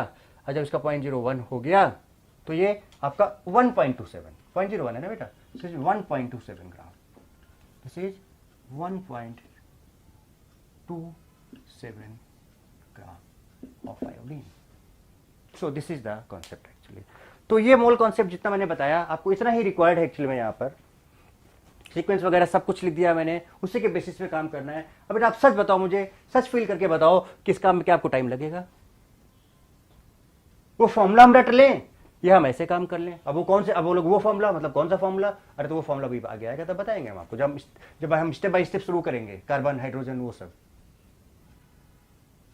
तो आप उसका भी यूज कर सकते हो, नो प्रॉब्लम. बट क्या है ना कि एक फीलिंग डेवलप होना चाहिए, विदाउट फीलिंग काम अच्छा नहीं होता है.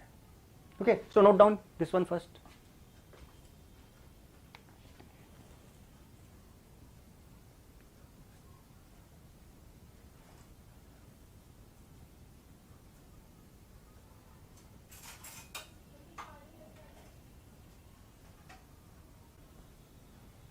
ओके नाउ, तो ये पहला टर्मिनोलॉजी था जो हमें यूज करना था यहाँ पर, that is mole concept method.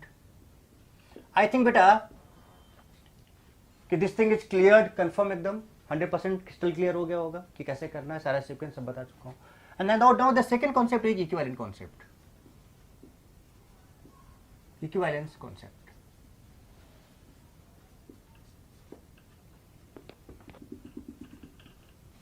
Equivalence concept actually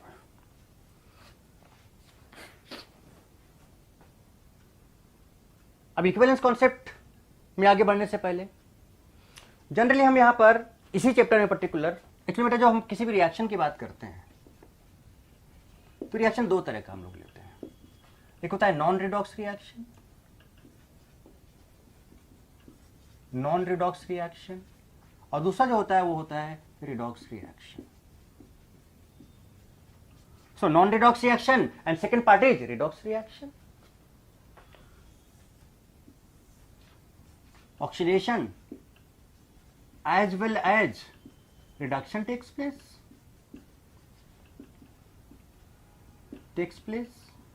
Here neither oxidation nor reduction takes place.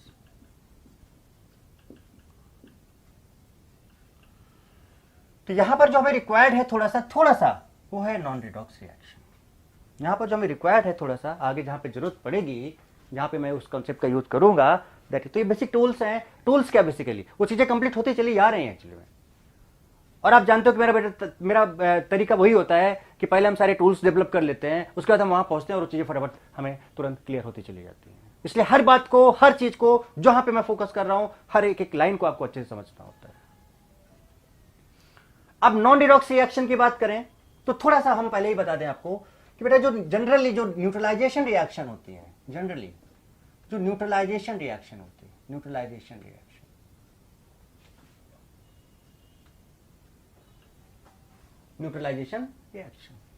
Means acid base reaction, acid plus base reaction. वो एसिड जनरली हम लोग यहां पर Arrhenius acid, and Arrhenius base की बात करते हैं। थोड़ा सा कॉन्सेप्ट का भी यूज हो सकता है। अर्हेनियस वो होते हैं which replace Arrhenius acid which gives H plus ion in aqueous solution। Arrhenius base क्या होते हैं? which gives OH minus ion in aqueous solution। in aqueous solution actually, in aqueous solution। अब आगे क्या है क्या नहीं, मैं थोड़ा सा आपको पहले बताना चाहता हूं कि ये जो जनरली नो न्यूट्रलाइजेशन रिएक्शंस या अर्हेनियस एसिड को मैं ए बोल देता हूं, अर्हेनियस बेस को मैं ए बी बोल देता हूं। So generally reaction of Arrhenius acid Arrhenius base are non redox reaction. कैसी रिएक्शंस होती हैं? Non redox reaction. यहां पर हमें रिडॉक्स की बात नहीं करनी है बेसिकली, हम लोग basically we are discussing here about non redox reaction. About what? Non redox reaction. कुछ भी आगे बढ़ने से पहले मैं आपको एक टर्म, तो यहां पर हम दो चीजें डिस्कस करने जा रहे हैं, एसिड एंड बेस। अगर हम यहां पर एसिड की बात करें बेटा, एसिड में जो हम यहां पर एक टर्म हम लोग डिफाइन करने जा रहे हैं। In the case of acid, we are going to define the term valency factor. We are going to discuss the term valency factor actually. Valency factor actually में क्या होता है?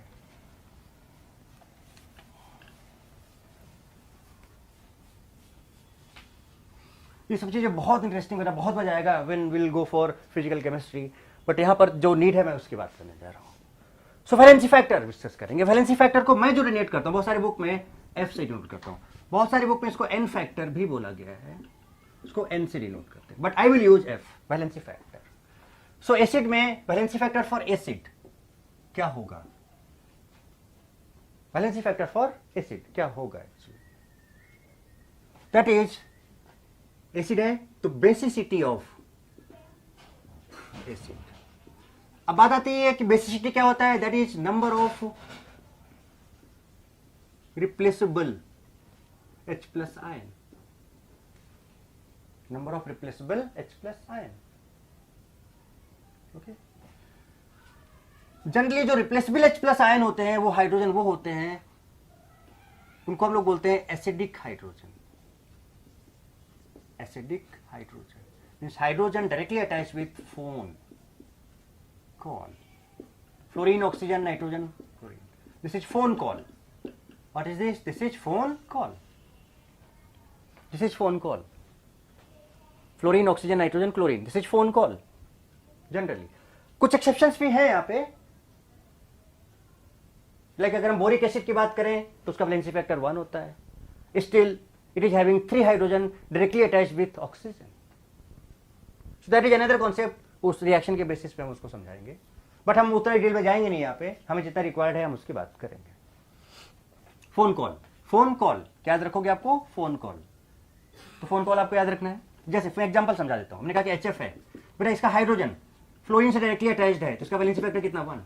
हमने कहा कि HCl है तो बेटा इसका हाइड्रोजन डायरेक्टली क्लोरीन से अटैच्ड है, कितना? 1 है, तो इसका वैलेंसी फैक्टर 1 है। हमने कहा कि हमारे पास HNO3 है, अब इसका हाइड्रोजन या तो नाइट्रोजन से अटैच होगा या फिर ऑक्सीजन से अटैच होगा, चाहे नाइट्रोजन से हो चाहे ऑक्सीजन से हो, दोनों में से किसी से भी हो। अगर हमें स्ट्रक्चर नहीं पता है तो दोनों में से किसी के साथ भी हो वो बेटा एसिडिक ही होगा। तो जो एसिडिक होता है वही रिप्लेसेबल होता है, वही बेसिसिटी होता है, वही उसका वैलेंसी फैक्टर होता है एसिड का, वही उसका वैलेंसी फैक्टर होता है। तो हम एसिड और बेस के बारे में थोड़ा सा पहले आपको ये बता दें जिससे कि हमें आगे कोई भी जरा सा भी दिक्कत ना आए, और ये आपके फिजिकल केमिस्ट्री में भी थोड़ा सा क्या काफी हद तक ये आपका हेल्प कर देगा।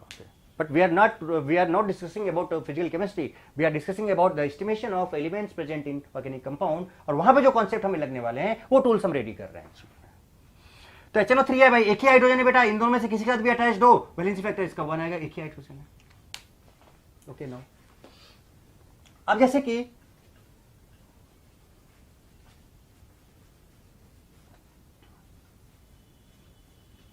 अब जैसे कि मैंने कहा आपको कि हमारे पास बेटा H2SO4 है, अगर मैं इसका स्ट्रक्चर बनाऊं HO H double bond O O, आपको हाइड्रोजन को पकड़ लेना है और देखना है कि क्या वो फोन कॉल से अटैच है।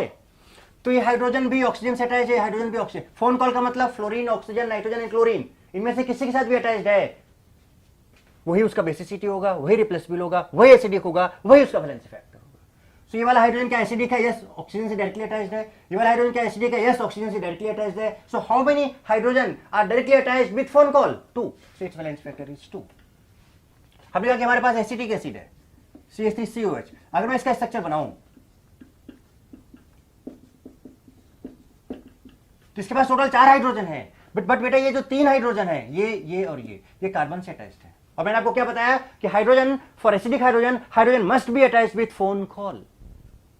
तो क्या ये हाइड्रोजन तीनों फोन कॉल से फ्लोरीन, ऑक्सीजन, नाइट्रोजन या क्लोरीन से अटैच्ड है? नहीं है। सो this is not acidic, but this single hydrogen is directly attached with phone call oxygen, so it's 1. So out of 4 hydrogen, only 1 hydrogen is acidic, only 1 hydrogen is acidic, only 1 hydrogen can be replaced, so basicity of this is 1 and the valency factor of this is 1. मैंने कहा कि formic acid है हमारे पास HCOH, H C double bond O OH। अब बेटा देखो ये hydrogen जो है ये तो नहीं होगा, क्यों? क्योंकि ये तो कार्बन से अटैच्ड है, हमें फोन कॉल चाहिए, but this hydrogen is directly attached with oxygen, phone call. So कितना? Out of two only 1 is acidic, so its valency factor is 1. अब कहा कि हमारे पास H2C2O4 oxalic acid, structure H C double bond O C double bond O OH OH। Out of 2 hydrogen, both hydrogens are attached with oxygen, so दोनों का दोनों hydrogen acidic है, so its valency factor is 2 actually, so its valency factor is 2 actually। बात clear है? Okay, acetic acid, ये formic acid H2SO4 HNO3 है ना, तो कुछ एसिड्स हैं ये। तो अगर ये सिंगल एसिड्स मिल जाते हैं आपको, तो एक्चुअली में हमने जो वैलेंसी फैक्टर डिस्कस किया एसिड का, वो कौन से केस में डिस्कस किया? नो रिएक्शन, मतलब अभी कोई रिएक्शन तो नहीं हो रहा था ना, हमने एसिटिक एसिड लिया और आपसे पूछा कि बताओ भाई इसका वैलेंसी फैक्टर कितना है, तो एसिड सिंगल था, अभी रिएक्ट नहीं कर रहा था, तो आपने बताया कि भाई 1 होता है। सो एक जो केसेस है, इंडिविजुअल केसेस मैंने लिए, इनका कोई रिएक्शन की बात मैंने नहीं की है एक्चुअली में, इनका कोई भी रिएक्शन वगैरह की बात हमने नहीं की है एक्चुअली में। सो this is the case of, actually में हर एक में 2 केसेस आएंगे, एक नो रिएक्शन और एक रिएक्शन। तो ये इंडिविजुअल जो पड़े हुए एसिड्स हैं उनका वैलेंसी फैक्टर कैसे होगा, ऐसे हम निकालेंगे। और भी बहुत अच्छे से स्पेशल केसेस हैं यहाँ पर, but we are not going to discuss that examples. Okay, जैसे फास्फोरिक एसिड की बात करें हम, अगर एक H3PO4 होता है, हाँ यहाँ पे मैं आपको इतना बता दूंगा डायरेक्टली, एक H3PO3 होता है और एक H3PO2 होता है। स्ट्रक्चर देखोगे तो समझ जाओगे आप, इसे देख लो आप एक बार, HO P double bond O OH OH, इसका structure HO P double bond O OH H, इसका स्ट्रक्चर देखो HO P double bond O H H। जरा देखो, अगर हम इस कंपाउंड की बात करें तो आउट ऑफ 3 हाइड्रोजन, तीनों का तीनों हाइड्रोजन ऑक्सीजन से डायरेक्टली अटैच्ड है, तो it's valency factor is 3। Out of 3 hydrogen आप देख रहे हो केवल 2 हाइड्रोजन फोन कॉल से अटैच्ड है ऑक्सीजन से, बट ये फास्फोरस से, फास्फोरस है मतलब फोन कॉल नहीं है, सो this is not acidic, so it's 2, so its valency factor is 2। इसकी बात करें हम अगर, तो यहां पर देखो 3 hydrogen, out of 3 hydrogen only 1 hydrogen is acidic, out of 3 hydrogen only 1 hydrogen acidic, बाकी का 2 फास्फोरस से अटैच्ड है, वो एसिडिक नहीं है, वो फोन कॉल से अटैच नहीं है, उनको काउंट नहीं करेंगे, so its valency factor is 1। और तो अब चाहो तो इसको आप ऐसे कर सकते हो, क्या तो हमारे पास है H3PO4 बेटा, हमारे पास क्या है H3PO4,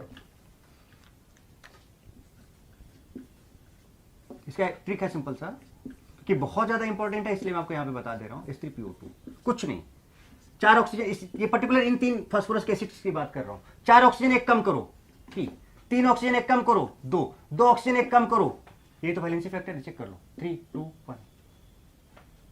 तो जितने भी ऑक्सीजन उसे एक कम करो 3, जितने भी ऑक्सीजन उसे एक कम करो 2, जितने भी ऑक्सीजन उसे एक कम करो 1। अब ये रूल हर जगह नहीं लगना, this is only for these 3 compounds, बहुत इंपॉर्टेंट है इसलिए। ऐसे ही जो valency factor of boric acid होता है H3BO3, इसका वैलेंसी फैक्टर 1 आता है। तो जब मैं फिजिकल में जाऊंगा तो और डिटेल में बहुत सारी चीजें हैं, मैं एकदम उसका आप ये कह सकते हो कि अगर 100% की बात हम करें तो 100% में आपको सिर्फ और सिर्फ 1% की बात कर रहा हूँ यहाँ पे, क्योंकि इतना ही रिक्वायर्ड है। और फिजिकल केमिस्ट्री में हम पूरा का पूरा डिटेल में बहुत अच्छे से जाएंगे वहाँ पे। क्लियर है बात यहाँ पर? तो दिस इज तो हमने जो कंप्लीट किया, ये क्या किया, valency factor of acid, valency factor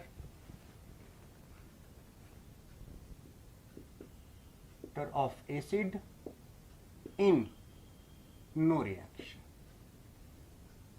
जब रिएक्शन नहीं हो रहा है तब हमने कंप्लीट किया चलिए इस पार्ट को। ठीक है, अब हम दूसरा रिएक्शन की बात कर सकते हैं।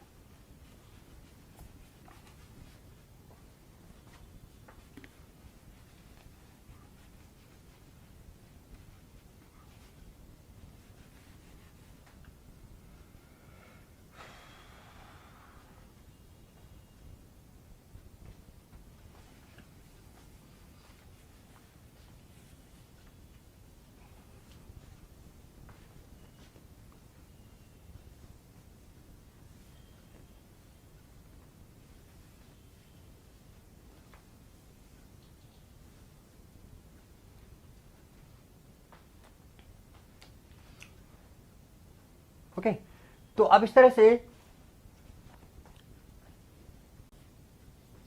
से बेटा एसिड की बात कर लेते हैं। Second, valency factor of acid in reaction. तो जब कभी भी रिएक्शन होता है तो उसके इसमें जो वैलेंसी फैक्टर होता है सिंपल, वो नंबर ऑफ रिप्लेसबल नहीं होता बेटा, वो नंबर ऑफ रिप्लेस्ड होता है। Replaced H plus ion per mole acid, number of replaced H plus ion per mole acid in case of reaction. अभी तक कोई रिएक्शन नहीं, अब रिएक्शन लिखता हूं मैं, जरा देखो। अब रिप्लेस्ड समझाता हूं, सीधे सीधे डायरेक्ट बताता हूं आपको। हमने कहा कि हमारे पास ये H2SO4 है बेटा, इसने NaOH के साथ रिएक्ट किया, इसने बनाया Na2SO4 प्लस H2O। बैलेंस नहीं कर रहा हूं, फॉर वैलेंसी फैक्टर यहां पे बैलेंसिंग की जरूरत नहीं है। मैंने कहा कि हमारे पास है H3PO4 प्लस NaOH, इसने बनाया NaH2PO4 प्लस H2O। हमने कहा कि हमारे पास है H3PO3 प्लस NaOH, इसने बनाया Na2HPO4 या NaH2PO4 प्लस H2O। ठीक है, हमने कहा कि हमारे पास ये H2SO4 था बेटा, इसने NaOH के साथ रिएक्ट किया, इसने बनाया NaHSO4 प्लस H2O। राइट, हमने कहा कि हमारे पास है H2C2O4 plus NaOH and this gives NaHC2O4 plus H2O। Again हमारे पास फिर से H2C2O4 है,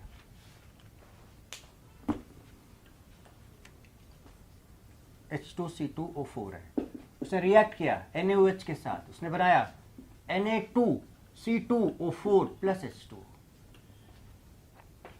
अब जो भी एसिड्स हैं जो रिएक्शन में पार्टिसिपेट कर रहे हैं एक्चुअली में, which are participating in reaction, you have to find out the valency factor of each acids. Valency factor, valency factor, valency factor, valency factor, valency factor, valency factor. इन सब का निकालना है। तो देखो बेटा, मैंने इसको दो पार्ट में कैटेगराइज किया है, एक नो रिएक्शन और एक reaction. If on the basis of no reaction की बात आप करो तो आंसर क्या लिखोगे आप? देखो जरा सा, आप बोलोगे H2SO4, अच्छा इसका दो आया था, दो। अब बोलोगे H3PO4, तो अभी मैंने आपको कराया था याद, H3PO4, H3PO3, H3PO2, H3PO4, H3PO3, H3PO2। H3PO4 में 4 ऑक्सीजन थे, एक कम करो 3। H3PO3 में 3 ऑक्सीजन थे, एक कम करो 2। H3PO2 में 2 ऑक्सीजन थे, एक कम करो 1। तो H3PO4 में 4 ऑक्सीजन, एक कम करो 3 आया। H3PO3 में 3 ऑक्सीजन, एक कम करो 2 आया। H2SO4 का अभी आपने बताया 2 निकाल के दिखाया था। H2C2O4 का अभी बताया था 2 आया था, इसका भी कितना 2। तो ये कब आया था बेटा? जब हम बात कर रहे थे नो रिएक्शन की, तो वहां पर हम नंबर ऑफ रिप्लेसबल चेक कर रहे थे कि वो एसिड मैक्सिमम कितने हाइड्रोजन को रिप्लेस कर सकता है, उसका मैक्सिमम लिमिट था जब हम नो रिएक्शन की बात कर रहे थे। ओके, तो जब हम नो रिएक्शन की बात कर रहे थे तो उसका मैक्सिमम लिमिट था एक्चुअली में। क्लियर? तो यहां पर क्या है कि रिएक्शन की बात हो रही है एक्चुअली में। तो जब रिएक्शन की बात हो रही है तो मैं आपको एक चीज बता देता हूं बेटा कि ये जो मैंने आपको नो रिएक्शन वाला कॉन्सेप्ट बताया था वो लगाने की कोशिश मत करना, कहानी गड़बड़ हो जाएगी। क्योंकि अगर सेम कॉन्सेप्ट होता एक्चुअली में, तो बेटा अगर सेम कॉन्सेप्ट होता तो हम फाइनली क्यों हम एक ही कॉन्सेप्ट को, उसी कॉन्सेप्ट को यहां पर दोबारा बोलते, हम सीधे बोलते ना कि इक्विवेलेंट हमें वैलेंसी फैक्टर ऑफ एसिड निकालना है, whether the it is participated in reaction और नॉट। मैंने दो पार्ट में कैटेगराइज किया, it means it has some meaning actually. तो उसमें कुछ अंतर होगा नो रिएक्शन में और इसमें कुछ अंतर होगा। तो ये जो मैंने लिखा है इनको हमें सही नहीं मान लेना है। अब देखते हैं इसके बाद, ठीक है, नोट कर लो इसको पहले।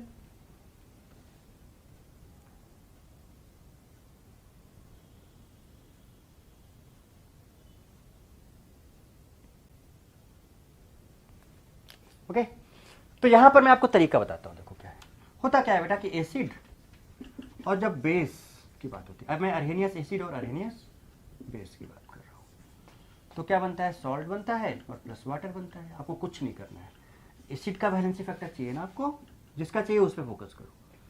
और इधर सॉल्ट को देखो, इन दोनों को देखो और इन दोनों में हाइड्रोजन का डिफरेंस ले लो। एसिड और सॉल्ट में हाइड्रोजन का डिफरेंस ले लो, आपको इसका वैलेंसी फैक्टर पता चल जाएगा, कितना रिप्लेस हो गया है वो पता चल जाएगा आपको। ये सिंपल सा ट्रिक है, सीधे सीधे आप बोल सकते हो, कुछ नहीं करना है। एसिड को देखो, सॉल्ट को देखो और दोनों में हाइड्रोजन का डिफरेंस ले लो। तो रिएक्शन के केस में हमें ऐसे निकालना है, ये नहीं कि जो हम रट रखे हैं पहले से नो रिएक्शन वाले, वो यूज नहीं करने। एसिड के केस में हमें ऐसे निकालना है। क्लियर? तो जरा देखो, बताओ बेटा, देखते हैं। एसिड को देखा, सॉल्ट को देखा। एसिड को देखा तो यहां पे हमें 2 हाइड्रोजन मिले, सॉल्ट को देखा तो यहां पे 0 हाइड्रोजन है। अब दोनों का डिफरेंस, बैलेंसिंग की कोई जरूरत नहीं है, यहां पे 10 हो या 20 हो या 25 हो या 30 हो, हमेशा हम 1 मोल के लिए डिफाइन करते हैं। किसके लिए? 1 मोल पर मोल एसिड, साफ साफ लिखा है पर मोल एसिड। तो इसके कोफिशिएंट चाहे जितने हो वो नहीं देखना, आपको सिर्फ कंपाउंड देखना है। उसके आगे का चीज नहीं है कि यहाँ पे 2 है तो 2 से मल्टीप्लाई कर दिया 4, वो सब बिल्कुल भी नहीं, सिर्फ 1 मोल के लिए हम बात करेंगे, ध्यान रखो। तो यहाँ पे 2, यहाँ पे 0, डिफरेंस लिया तो 2 आ गया, चलो ये तो सही आ गया। अब यहाँ पे देखो 3 है हाइड्रोजन और बेटा यहाँ पर 2 है। एसिड में 3 है और सॉल्ट में कितने बताओ बेटा? 2 है। एसिड में 3 है, सॉल्ट में 2 है, तो डिफरेंस कितना आया? 1 आया। तो इसका वैलेंसी फैक्टर कितना होगा? 1 होगा। यहां पर 3 है, यहां पर 2 है, यहां पर 3 है और यहां पर 2 है सॉल्ट में, तो डिफरेंस कितना आएगा इसका? 1 आएगा। यहां पर देखो एसिड में 2 है और बेटा यहां पर 1 है, तो जो डिफरेंस आएगा वो कितना आएगा? 1 आएगा। यहां पर अगर आप देखो तो यहां पर 2 है और यहां पर देखो तो यहां पर 1 है, तो डिफरेंस कितना आएगा दोनों का? 1 आएगा। आपको एसिड और सॉल्ट में हाइड्रोजन का डिफरेंस लेना है। ये एसिड है, ये सॉल्ट है, दोनों में डिफरेंस लो, ये 2 है और यहां पर 0 है, so difference is 2। Yes, this is correct. तो आई थिंक सबसे आसान केस दुनिया का तो यही केस है एक्चुअली। तो नो रिएक्शन में आप फोन कॉल चेक कर लो बाय यूजिंग स्ट्रक्चर। कुछ का तो मैंने आपको जैसे फास्फोरस का याद करा ही दिया है, H3PO4 का, H3PO3 का, H3PO2 का। H2SO4 का हमें सबको याद रहता है, H2SO4 का 2 होता है। नो रिएक्शन की बात कर रहा हूं। HCl का 1 होता है, HNO3 का 1 होता है, एसिटिक एसिड का 1 होता है, फॉर्मिक एसिड का 1 होता है, ऑक्जेलिक एसिड का निकाला था 2 होता है। नो रिएक्शन की बात कर रहा हूं। पर जब रिएक्शन आ जाए तो वो सब चीजें भूल जाओ, फोन कॉल ऑन कॉल सब कुछ नहीं, सीधे रिएक्शन को देखो, एसिड को और सॉल्ट को देखो, दोनों में हाइड्रोजन का डिफरेंस ले लो, that will be its valency factor. खत्म बात, कुछ नहीं करना, nothing you have to do actually. क्या बात क्लियर है? तो हमने एसिड में दोनों काम कर दिया, रिएक्शन का केस भी कंप्लीट कर दिया और नो रिएक्शन का केस भी कंप्लीट हो गया एक्चुअली। ठीक है बेटा? तो देखो अब जरा आगे,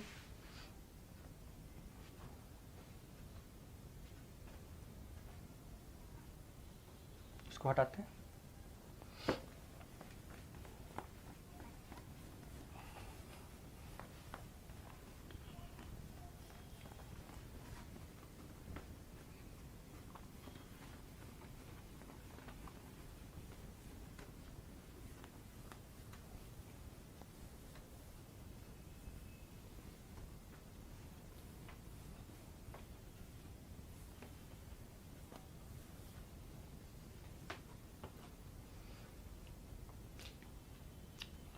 अब एसिड की बात हो गई है, चलो बेस की बात कर लेते हैं आगे फटाफट। ठीक है, बेस की बात कर लेते हैं। सो अब बेस की बात भी करेंगे तो बेस में हम बेटा दो केस लेंगे, एक होगा नो रिएक्शन और एक होगा रिएक्शन। और हम बात अभी भी कर रहे हैं नॉन रिडॉक्स रिएक्शन की। अगर रिएक्शन की बात हो रही है तो कौन सी बात हो रही है? नॉन रिडॉक्स रिएक्शन की। अब अगर नो रिएक्शन की बात करें, बेस में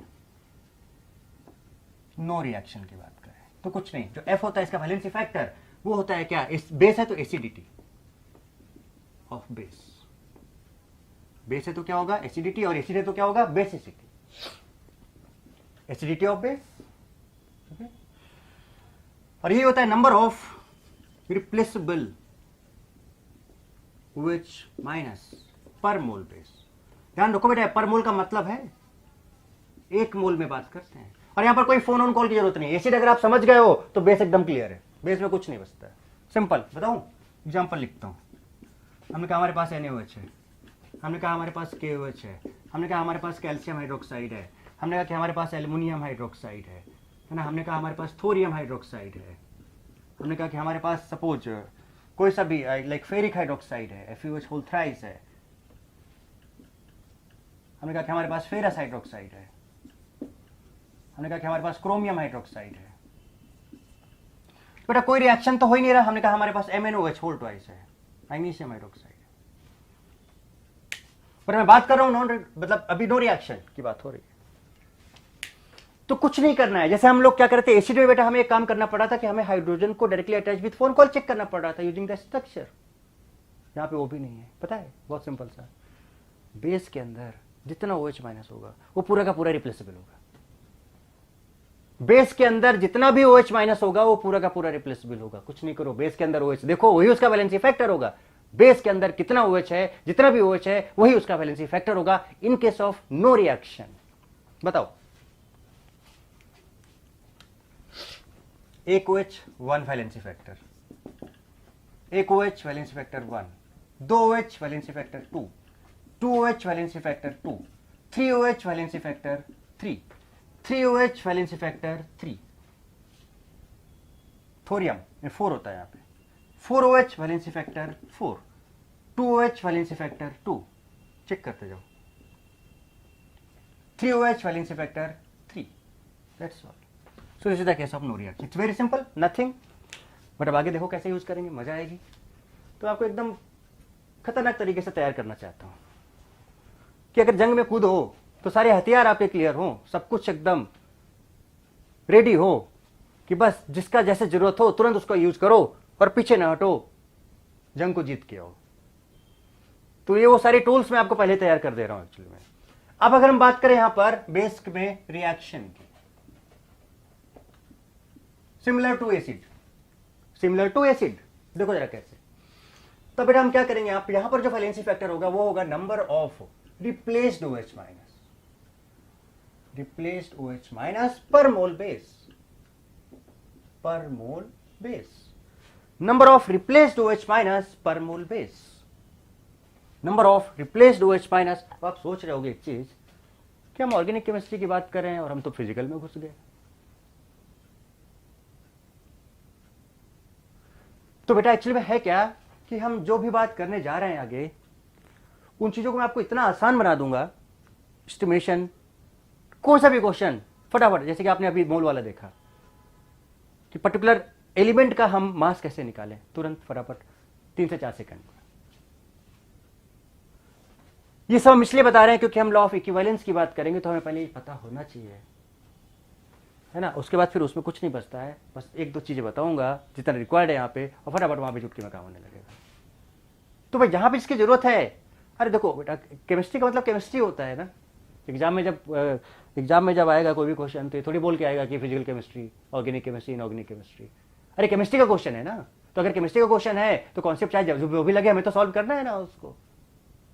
तो ये मत सोचना दिमाग में, ये मत लाना कि सर ये क्या आप तो क्वांटिटेटिव पढ़ा रहे थे और आप सर ये आप ये क्या स्टार्ट आपने कर दिया। अरे तो बेटा स्टार्ट किया है तो अभी आपको आगे देखो किसका कैसे हम यूज करके आपको दिखाएंगे, और बहुत बिंदास तरीके से आप उन सारे प्रॉब्लम्स को जो quantitative estimation of organic chemistry में यूज होने वाले हैं उनको आप कितना आसानी से सॉल्व करोगे। हम वो नहीं कि हम फॉर्मूला लिख दे याद कर लो बेटा और इससे क्या है कि सॉल्व कर दो क्वेश्चन, अच्छा क्वेश्चन आएगा ढक्कन हो जाओगे वहां पे। सो चीजों को एकदम क्लियरिफाई करके अच्छे से समझ के हमें आगे बढ़ना होता है। So number of replaceable OH minus per mole base, ठीक है। और इसमें भी जो मैं बता रहा हूं ये बेटा उतना ही बता रहा हूं जितना आपको क्वांटिटेटिव एस्टिमेशन में रिक्वायर्ड है, ये भी चीज माइंड में रखो। तो इसमें हम क्या करेंगे, कुछ नहीं करेंगे, हम बेस लेंगे भाई, और बेस का रिएक्शन बेटा किससे होगा, एसिड से होगा, तो क्या बनेगा, सॉल्ट बनेगा, और प्लस क्या बनेगा, वाटर बनेगा। अब इसमें हम क्या करेंगे, बेस को सॉल्ट, देखो जब एसिड था, ऐसे याद रखो, एसिड था तो एसिड सॉल्ट को देखेंगे, रिएक्शन की बात कर रहा हूं, एसिड था तो एसिड सॉल्ट को देखेंगे। अच्छा एसिड का मतलब तो बेटा हाइड्रोजन होता है, सुनो मैं क्या बोल रहा हूं, एसिड का मतलब हाइड्रोजन होता है, तो जब एसिड का केस आए रिएक्शन का, तो एसिड और सॉल्ट को देखो और हाइड्रोजन का डिफरेंस ले लो, क्योंकि एसिड का मतलब हाइड्रोजन होता है, अर्हेनियस एसिड। और जब बेस की बात है तो बेस और सॉल्ट को देखो और दोनों में OH माइनस का डिफरेंस ले लो, क्योंकि अर्हेनियस बेस का मतलब OH माइनस होता है। तो एसिड में एसिड का केस आए तो एसिड सॉल्ट में हाइड्रोजन का डिफरेंस, और बेस का केस आए तो बेस और सॉल्ट में OH का डिफरेंस, दैट्स ऑल। सो यहां पर जो वैलेंसी फैक्टर आएगा वो हम क्या करेंगे कि बेस को देखेंगे और सॉल्ट को देखेंगे और दोनों में किसका डिफरेंस ले लेंगे, OH का डिफरेंस ले लेंगे, वही इस बेस का वैलेंसी फैक्टर होगा जो डिफरेंस आएगा एक्चुअली।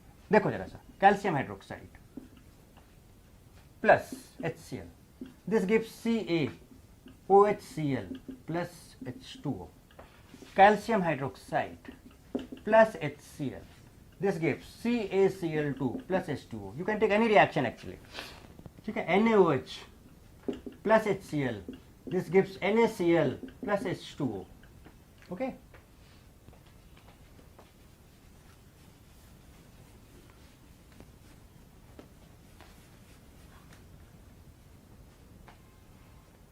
मैंने लिया aluminium hydroxide plus HCl, this gives AlOH whole twice Cl plus H2O. फिर लिया AlOH whole thrice plus HCl, this gives AlOH Cl2 plus H2O. And we take AlOH whole thrice plus HCl, this gives AlCl3 plus H2O.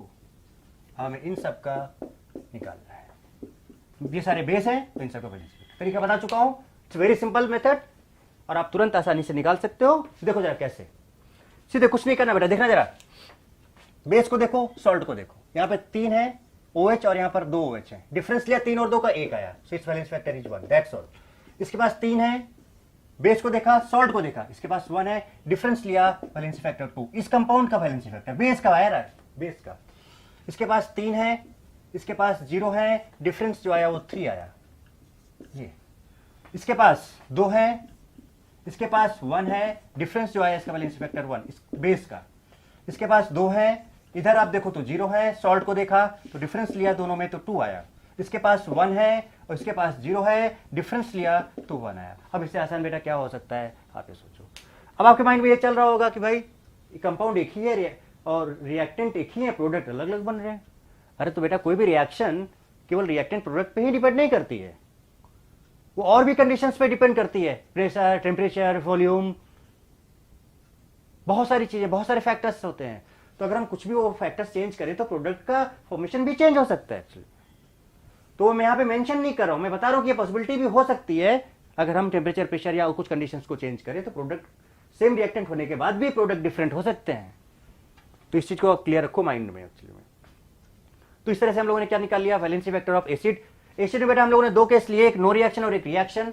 जब हम no reaction लिए acid में तो हमने hydrogen phone call से attach check किया, मैंने H3PO4, H3PO3, H3PO2, H3PO4 में 4 ऑक्सीजन वैलेंसी फैक्टर 3, H3PO3 में 3 ऑक्सीजन वैलेंसी फैक्टर 2, H3PO2 में 2 oxygen valency factor 1। Boric acid के आधार को, वो भी हम डिटेल में जब फिजिकल में जाएंगे तो बताएंगे ऐसा क्यों होता है, यहाँ पे कोई मतलब नहीं बनता है। तो बोरिक एसिड का वैलेंसी फैक्टर 1, ठीक है। रिएक्शन आए तो एसिड और सॉल्ट में हाइड्रोजन का डिफरेंस ले लो, बेस में नो रिएक्शन में जितना भी OH माइनस है वही उसका वैलेंसी फैक्टर होगा। रिएक्शन हो जाए तो बेस और सॉल्ट में OH का डिफरेंस ले लो। तो इस तरह से हम लोगों ने काफी बेसिक टर्मिनोलॉजी सीखी जो हमें क्वांटिटेटिव एस्टिमेशन में एक्चुअली में यूज करनी है, ठीक है। तो मोल वाला पार्ट तो पूरा कंप्लीट कर लिया। अब यहाँ पे मैंने वैलेंसी फैक्टर कंप्लीट कर लिया है, तो हम इक्विवेलेंट कॉन्सेप्ट को बहुत आसानी से समझ सकते हैं, ओके। तो बेटा आज की क्लास में हम लोग यहीं तक रखते हैं। इस लेक्चर में, नेक्स्ट लेक्चर में हम आपको दूसरा टर्मिनोलॉजी बताएंगे जो हम क्वांटिटेटिव एस्टिमेशन में यूज करेंगे, and that next terminology will be the terminology for equivalent concept. और जैसे ये टर्मिनोलॉजी की बात कर लेंगे देन हम लोग one by one step by step एक एक एलिमेंट का एस्टिमेशन करेंगे। और ये जितना भी टर्मिनोलॉजी मैंने बताया है सेकेंड्स में, फ्रैक्शन ऑफ सेकेंड, मतलब इतना जल्दी जल्दी हम यूज करके दिखाएंगे कि आप कंपाउंड क्वेश्चन पढ़ोगे। और चाहो तो आप एक भी फॉर्मूला मत यूज करना, ये जो मैंने सिखाया है बस चीज को, अब ये चीज मैं आपको पहले इसलिए डाल दे रहा हूं कि देख लो इसको, हो सकता है कि इसके बाद मैं एक दो दिन बाद लेक्चर डालूं, तो ये जो चीज मैंने बताया इसको देख लो एकदम बार, एकदम सेट हो जाओ इसमें एकदम। उसके बाद जैसे ही हम एस्टिमेशन की बात स्टार्ट करेंगे वैसे ही तुरंत हम फटाफट चीज़ों को चुटकी में सॉल्व। बेटा आपने इस लेक्चर को बहुत एंजॉय किया होगा मस्त और ज़बरदस्त तरीके से। और बेटा मैं एक चीज़ बोलूँगा कि साथ साथ नोट्स जरूर बनाते जाना, नोट्स को पेंडिंग में नहीं डालना, ठीक है। साथ साथ नोट्स बनाते जाओ, उनकी समरी बनाते जाओ, और फिर देखो कि आपको लेक्चर में या सब्जेक्ट में कितना और अच्छा कॉन्फिडेंस आएगा, एक अच्छा कमांड आएगा, अच्छे अच्छे क्वेश्चंस को आप, बहुत तगड़े तगड़े क्वेश्चंस को आप बेटा चुटकी में सॉल्व कर पाओगे। तो इन सब चीज़ों को ध्यान रखो बेटे। तो आज के सेशन में हम लोग इतना ही रखते हैं बेटे। थैंक यू सो मच, और मिलते हैं फिर नेक्स्ट धमाकेदार सेशन में। Till then thank you so much बेटा, God bless you all, love you all. खूब पढ़ो, खूब लिखो, खूब आगे बढ़ो। Why not D.